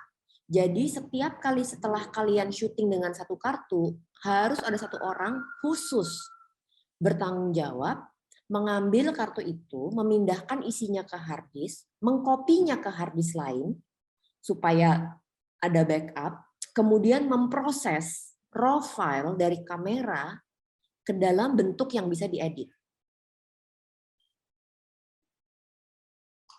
Nah, kemudian nanti file yang untuk diedit diserahkan kepada editor, file raw diserahkan kepada orang yang akan melakukan pewarnaan visual. gitu. Itu teknisnya seperti itu. Setelah film selesai diedit, maka di pasca produksi itu dari hasil editing itu nanti mentornya juga Bray dan Ilun pasti bisa bantu juga ngomongin soal ini. Dari hasil editingnya itu kalian harus, itu kan editingnya masih berupa file low resolution kan ya, supaya editingnya bisa cepat, yang diedit itu file low resolution. Setelah itu masuk ke high resolution file, biasanya kita sebut dengan online editing, di mana footage raw itu diedit kembali sesuai dengan offline yang sudah disepakati, supaya filenya itu kalau ditonton di layar lebar itu nggak pecah. Ini terutama untuk teman-teman halaman rumah yang mau tayang di festival. Prosesnya harus seperti ini. Setelah di online, habis itu kalian warnai supaya warnanya enak dilihat, karena biasanya antar tiap shot dan antar tiap kamera, kalau pakai kamera lebih dari satu, itu warnanya suka beda-beda, nggak sama. Jadi kita ratain warnanya, kita masukkan musik, musik ini kemudian kita mixing supaya dialognya tidak tenggelam dengan musik, baru kemudian kita mastering. Masteringnya nanti tergantung kebutuhan deliverables, apakah masteringnya DCP atau masteringnya MOV atau MP4 saja cukup. Ini manajemen yang perlu kalian siapkan sejak sebelum syuting dimulai. Jadi setelah kalian riset, kalian tahu mau bikin apa, kalian harus mulai duduk sebelum syuting membicarakan proses pasca produksinya seperti apa supaya syutingnya bisa menyesuaikan dengan kebutuhan hasil akhir. Kira-kira seperti itu jelas nggak? Atau masih membingungkan? Jelas, Kak? Ya. Oke. Jadi seperti itu ya teman-teman. Memang PR-nya banyak sebenarnya, tapi seru kok, seru. Dijamin seru. Walaupun checklist-nya banyak. Oke, nah dari hasil perencanaan itu kalian akan punya 2 dokumen. Yang pertama jadwal, yang kedua budget. Jadwal dan budget ini harus saling berhubungan dan harus menggambarkan apa yang harus kalian lakukan. Jadi jadwal ini harus sedetail mungkin. Detailnya adalah apa yang dilakukan, siapa yang melakukan, dan kapan. Jadi jadwal ini akan berbentuk semacam checklist. Gitu supaya kalian bisa tahu hari per hari ini kita begini, siapa ngapain dan seterusnya. Bentuknya harus seperti checklist. Ada satu lagi sebenarnya yang saya lupa masukin tapi saya tulis aja di sini, itu shortlist. Jadi data shot-shot apa saja yang harus masuk. Kemudian untuk teman-teman di Papua berarti harus ada naskah. Gitu ya.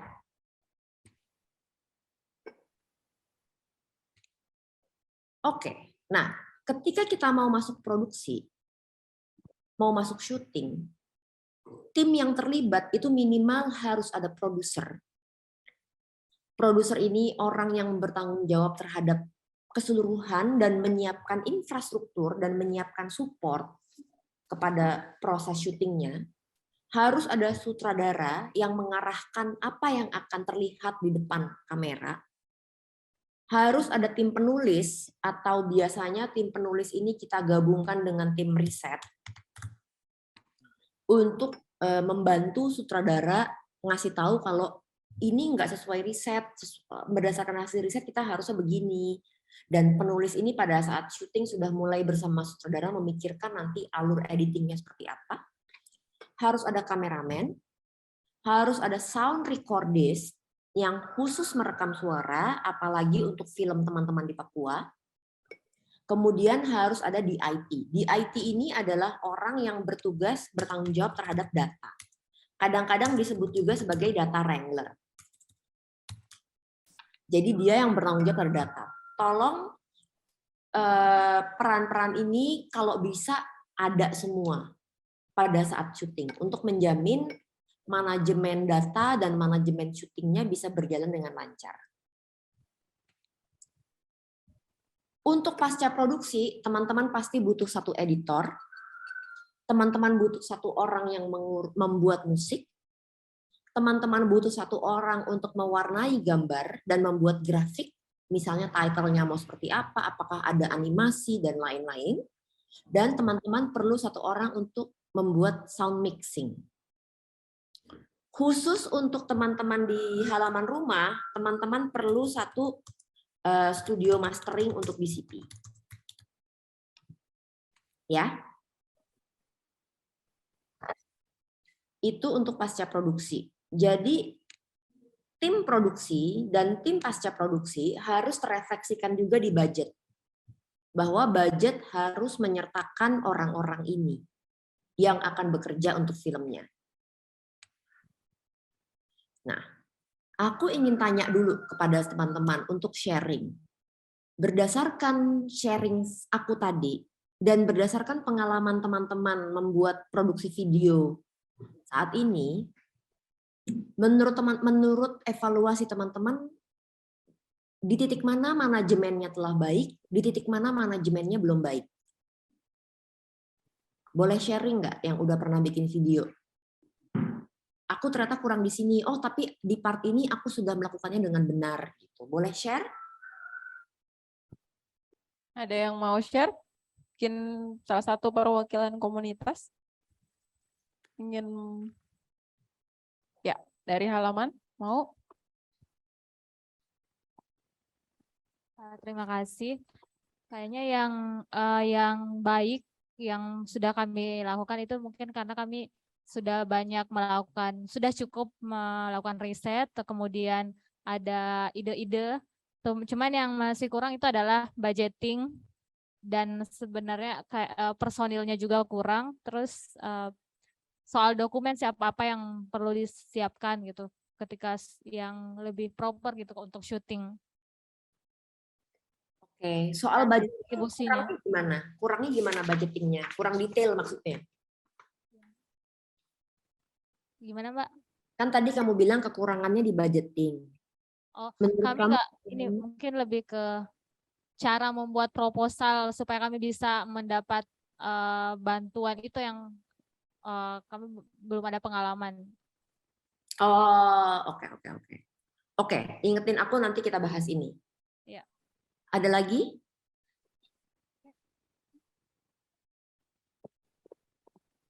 Kak. Saya Kak. Oh ya. Ya, terima kasih Kak Mendy. Sebelumnya waktu di kampus saya pernah ikut lomba pembuatan film, dan waktu itu film saya masuk juara 1. Nah, meskipun saya adalah talent, tapi secara dalam lapangan saya juga ikut istilahnya apa? Ikut terlibat dalam proses pembuatan, misalnya kayak shortlist itu video yang sudah kita take. Nah, itu nantinya akan jadi jadi proses dalam pembuatan film kami dari halaman rumah. Terus yang ingin saya tanyakan, Kak, seperti yang dijelaskan tadi oleh teman saya bahwa film kami ini rencananya akan dibuat serial, karena menurut pengalaman saya dengan film pendek saja itu sudah sangat durasi 20 menitan itu sudah sangat panjang, dan berhubung saya sukanya pakai file raw, Kak, karena untuk menambah tone warna itu lebih gampang. Saya tadi setuju dengan yang Kakak bilang. Pertanyaan saya, kalau dokumenter ini kan apakah khususnya dari kami dari halaman rumah mungkin agak sedikit berbeda, karena apakah menurut Kak Mendy harus ditambah coloring dengan tone film yang akan kami proses atau bagaimana? Coloring itu menurut aku pasti perlu. Apakah cuma menyamakan warna atau benar-benar di grading dibuat warna-warna tertentu untuk merangsang emosi, itu pasti perlu dilakukan.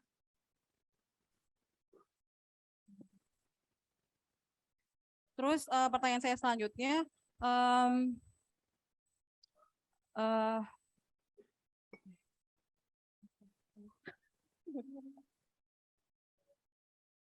sorry Kak, saya lupa tadi. Nggak apa-apa. Ada yang mau ngomong dulu sambil saya ingat.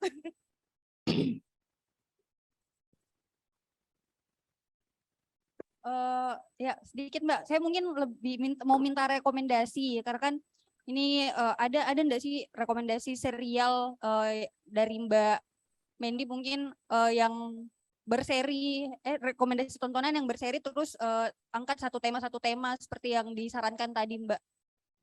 Kalau ada mungkin bisa untuk kami tonton juga.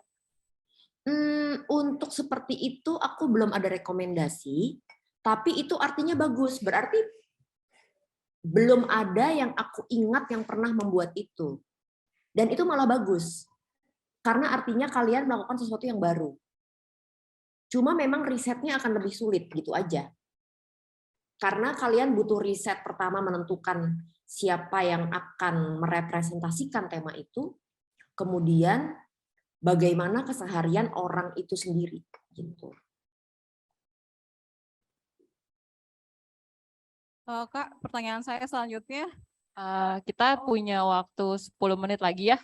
Oke, terima kasih. Pertanyaan saya singkat saja Kak. Kalau untuk dari halaman rumah ini apakah cocok pakai voice over atau tidak, ataukah hanya dipakaikan narasi? Karena menurut yang maksudnya yang pernah saya lihat video-video yang seperti ini tuh orang tuh lihatnya videonya tuh mengalir gitu. Jadi orang penasaran terus apa sih selanjutnya gitu. Gimana Kak menurut Kakak? Kalau menurutku, tapi ini preferensi pribadi ya, sebaiknya jangan pakai narasi. Tapi memanfaatkan audio rekaman dari interview orang-orang yang dimanfaatkan jadi narasi. Jadi bukannya merekam voice over dengan narator, karena itu biasanya videonya jadi kering dan membosankan untuk orang nonton.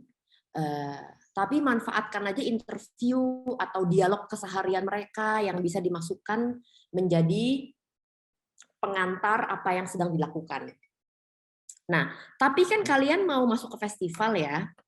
Festival itu biasanya mereka senang video-video dokumenter yang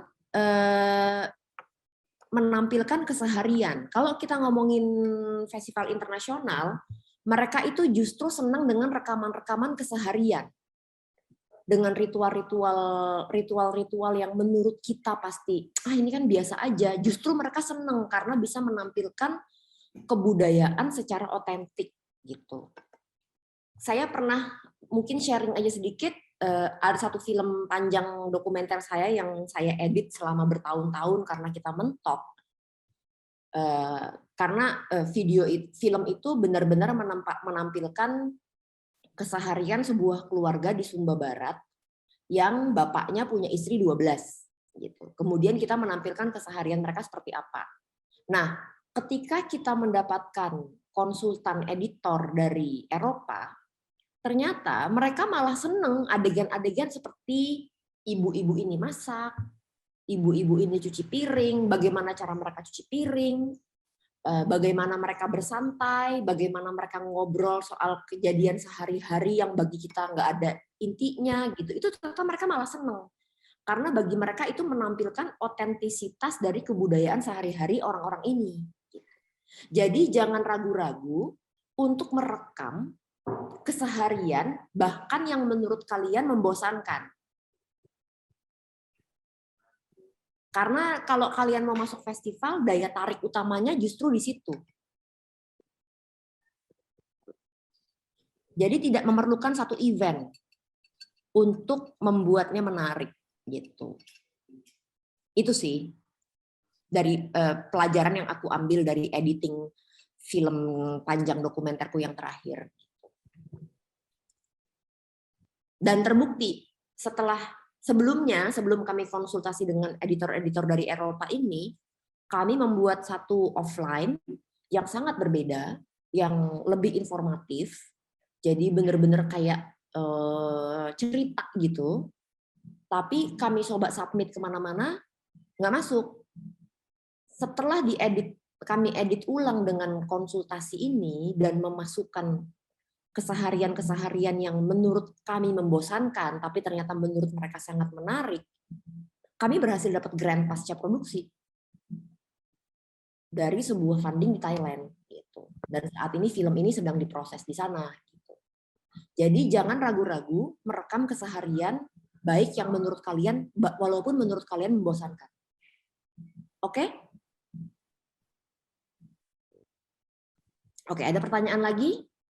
Iya, Kak Mandi Ya. dari Papua, Kak Mandi, Indonesia teman-teman. Ya. Terkait lebih tepatnya terkait ke manajemen SDM sih, Kak Mandi. Ya. Dari yang udah dijelaskan tadi, yang terjadi sekarang di komunitas kami itu lebih ke beberapa orang, bukan beberapa orang, ada beberapa job desk yang kami rangkap ke satu orang gitu.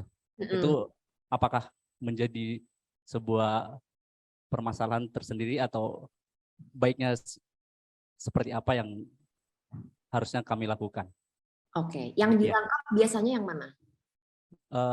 Seperti produser dan sutradara dan penulis kita tujukan ke satu orang, demikian. Dia merangkap begitulah. Oke. Nah, sebenarnya gini, kalau misalnya produser, sutradara dan penulis mau satu orang, itu masih nggak apa-apa, tapi kalian tetap harus punya satu orang khusus yang menangani produksi, bukan jadi produser tapi menangani produksi. Misalnya, ngurusin makan, kru makan di mana, ngurusin talent, apalagi untuk film kalian akan membutuhkan mengkoordinasikan jadwal narasumber. Ini yang mengkoordinasikan narasumber sekian akan datang hari ini. Pada saat dia datang, dia nunggu di mana, sementara kamera setup. Karena kalian akan melakukan pengadeganan. Jadi kalian butuh satu orang yang khusus nanganin produksi. Supaya si produser, sutradara, penulis yang jadi satu ini cuma mikirin kreatif. Tapi support sistemnya dipikirin oleh satu orang khusus. Gitu. Oke, baik. Terima kasih Kak Mandi. Iya. Ada lagi pertanyaan? Oke, ini ada satu pertanyaan dari perwakilan komentor Mbak Mendy. Ya, Mbak Mendy, selamat siang. Selamat siang. Saya Pata dari Makassar.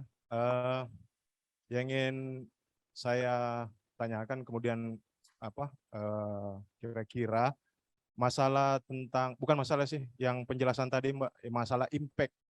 Gitu.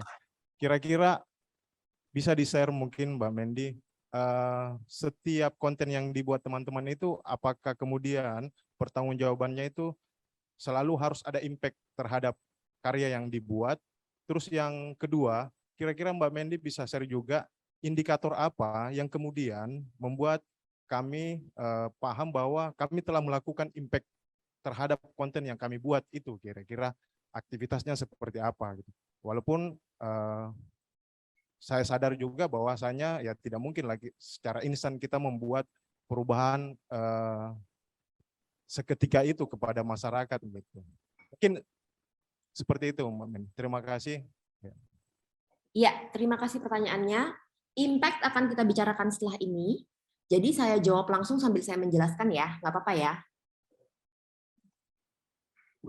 Ada pertanyaan dulu soal manajemen produksi sebelum kita masuk ke impact. Mungkin saya jawab singkat.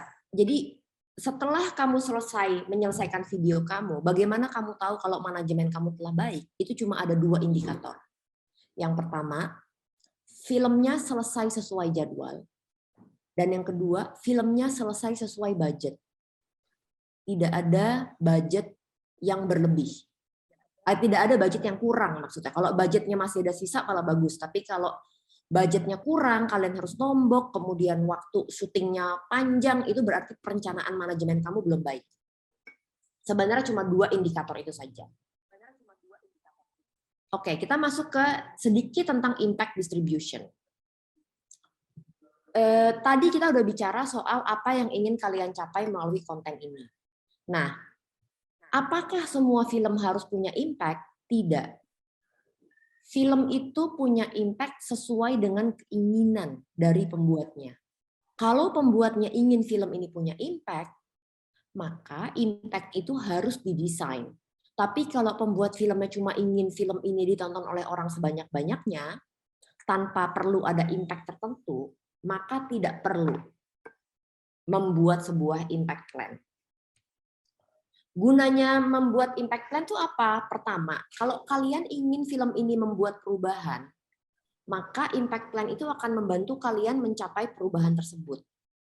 Nah, perubahan ini hanya bisa dicapai kalau film kalian ditonton oleh pihak yang tepat. Karena gini, sebagian besar film-film dokumenter yang ingin membuat impact yang dibuat di Indonesia membuat satu kesalahan. Kesalahannya adalah film mereka ditonton oleh teman-teman mereka saja. Sehingga ditonton oleh orang-orang yang sudah tahu. Dan akhirnya tidak membuat perubahan sama sekali. Itulah sebabnya ketika kita mau film kita mencapai dampak tertentu, kita mesti bikin yang namanya impact plan. Impact plan ini harus punya target. Targetnya apa? Nah, dalam sebuah impact plan, target itu ada 4. Yaitu changing minds, changing behavior, building communities, dan changing structure. Changing minds adalah mengubah pendapat, mengubah pola pikir. Changing behavior adalah mengubah perilaku. Bagaimana orang berperilaku berbeda setelah menonton film kalian. Building communities artinya adalah film kalian membantu orang-orang membangun komunitas-komunitasnya sendiri di sekitar tema itu. Dan changing structure adalah mengubah struktur pemerintahan, mengubah kebijakan, mengubah aturan. Nah, changing structure tidak bisa dilakukan sebelum ada communities, sebelum ada building communities. Building communities tidak bisa dilakukan sebelum ada changing behavior. Changing behavior tidak bisa dilakukan sebelum ada changing minds. Jadi ini 4 target ini adalah target yang bertahap. Target minimal kalian adalah changing minds. Kalau kalian berhasil changing minds, then you can change behavior. Setelah itu baru build communities, baru changing structure.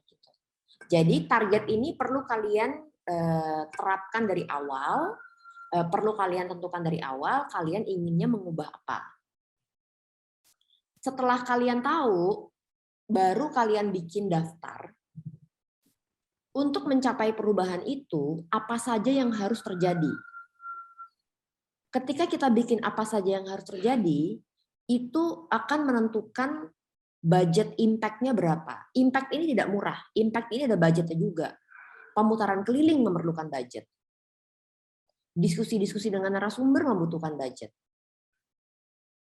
Dan seterusnya. Kemudian jadwalnya seperti apa. Nah, setelah kalian punya impact plan, kalian perlu satu orang berperan sebagai impact producer namanya. Impact producer ini sebenarnya jadi menjalankan impact itu sebenarnya sama kayak bikin filmnya sendiri. Ada orang yang khusus bertanggung jawab menjalankannya, detail-detailnya, aktivitasnya apa aja. Orang itu namanya impact producer. Dan kalian harus punya impact partners. Nah, impact partners ini yang menarik. Impact partners ini siapa? Impact partners ini adalah siapa saja yang bisa kalian raih untuk membantu memutarkan film kalian atau membantu melakukan diskusi. Dan impact partners ini harus kalian engage, harus kalian kontak sebelum filmnya jadi. Karena impact partners ini, terutama untuk teman-teman di Papua, ini bisa menjadi financing partners. Impact partners ini adalah pihak-pihak yang berkepentingan menggunakan film kalian untuk kebutuhan kampanye. Ketika mereka butuh film kalian, mereka punya kebutuhan juga supaya filmnya jadi kan. Kalau mereka punya kebutuhan filmnya jadi, mereka bisa dirangsang untuk berdonasi supaya filmnya bisa dibikin. Gitu. Jadi impact partners ini bisa menjadi financing partners.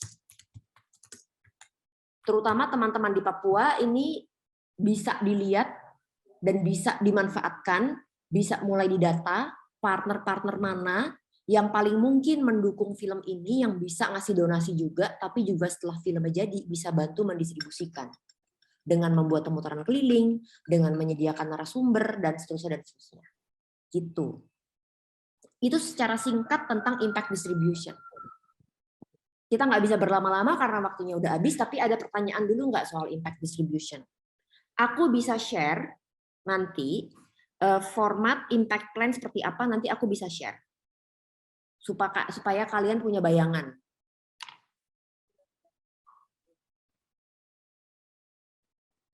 Ada pertanyaan nggak? Ya, teman-teman, apakah masih ada satu pertanyaan sebelum sesinya berakhir? Karena kita sudah berada di waktu hampir jam 12 siang. Jika masih ada.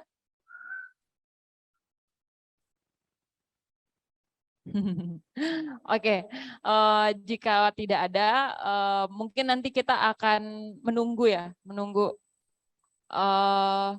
kiriman contoh proposal yang tadi Mbak Mendy sempat mention, dan tentunya dari hasil kelas atau sesi pagi ini, siang ini, teman-teman bisa mengelaborasi pertanyaan-pertanyaan jika ada di kedepannya ingin ditanyakan. Di sesi Mbak Mendy juga bisa ditanyakan kepada kakak-kakak mentor yang ada di sini. Jadi tentu ini tidak akan berakhir di siang hari ini saja. Saya juga ingin mengingatkan buat teman-teman yang sedang menonton YouTube atau yang sedang menyaksikan channel Bacarita di YouTube, channel Rumata, untuk terus mengikuti sesi kelas Bacarita yang akan kami bagikan secara publik. Besok masih ada bersama Kak Riri Riza dan Kak Yandi Lawrence. Dan saya ingin berterima kasih kepada Mbak Mendy atas sesi atau ilmu yang sangat berharga hari ini. Semoga ini membuka kesempatan teman-teman untuk mengecek kembali kerja-kerja manajerial mereka dalam mengelola kontennya. Dan sebelum kelas atau sesi ini ditutup, saya ingin memberikan kesempatan Mbak Mendy untuk memberikan closing statement, semacam itulah Mbak, kepada teman-teman yang hari ini sudah Bacarita dengan Mbak Mendy. Tentang apa sih peran, apa sih pentingnya manajemen produksi dalam sekecil-kecilnya proyek yang mereka ingin lahirkan. Jadi yang harus diingat cuma satu hal teman-teman, bahwa manajemen produksi yang baik berarti kalian akan membantu kalian membuat video kalian dengan lebih efektif. Videonya selesai sesuai jadwal dan videonya selesai sesuai budget. Karena kita nggak mau ketika nanti di tengah-tengah, wah ternyata aku perlu nyari uang lagi segini untuk menyelesaikan filmnya, itu satu hal yang harus kita hindari. Jadi perencanaan yang matang di depan, dengan mengingat tujuan akhirnya apa, itu akan membantu kita melakukan perencanaan yang matang di depan, supaya videonya selesai on time, on budget.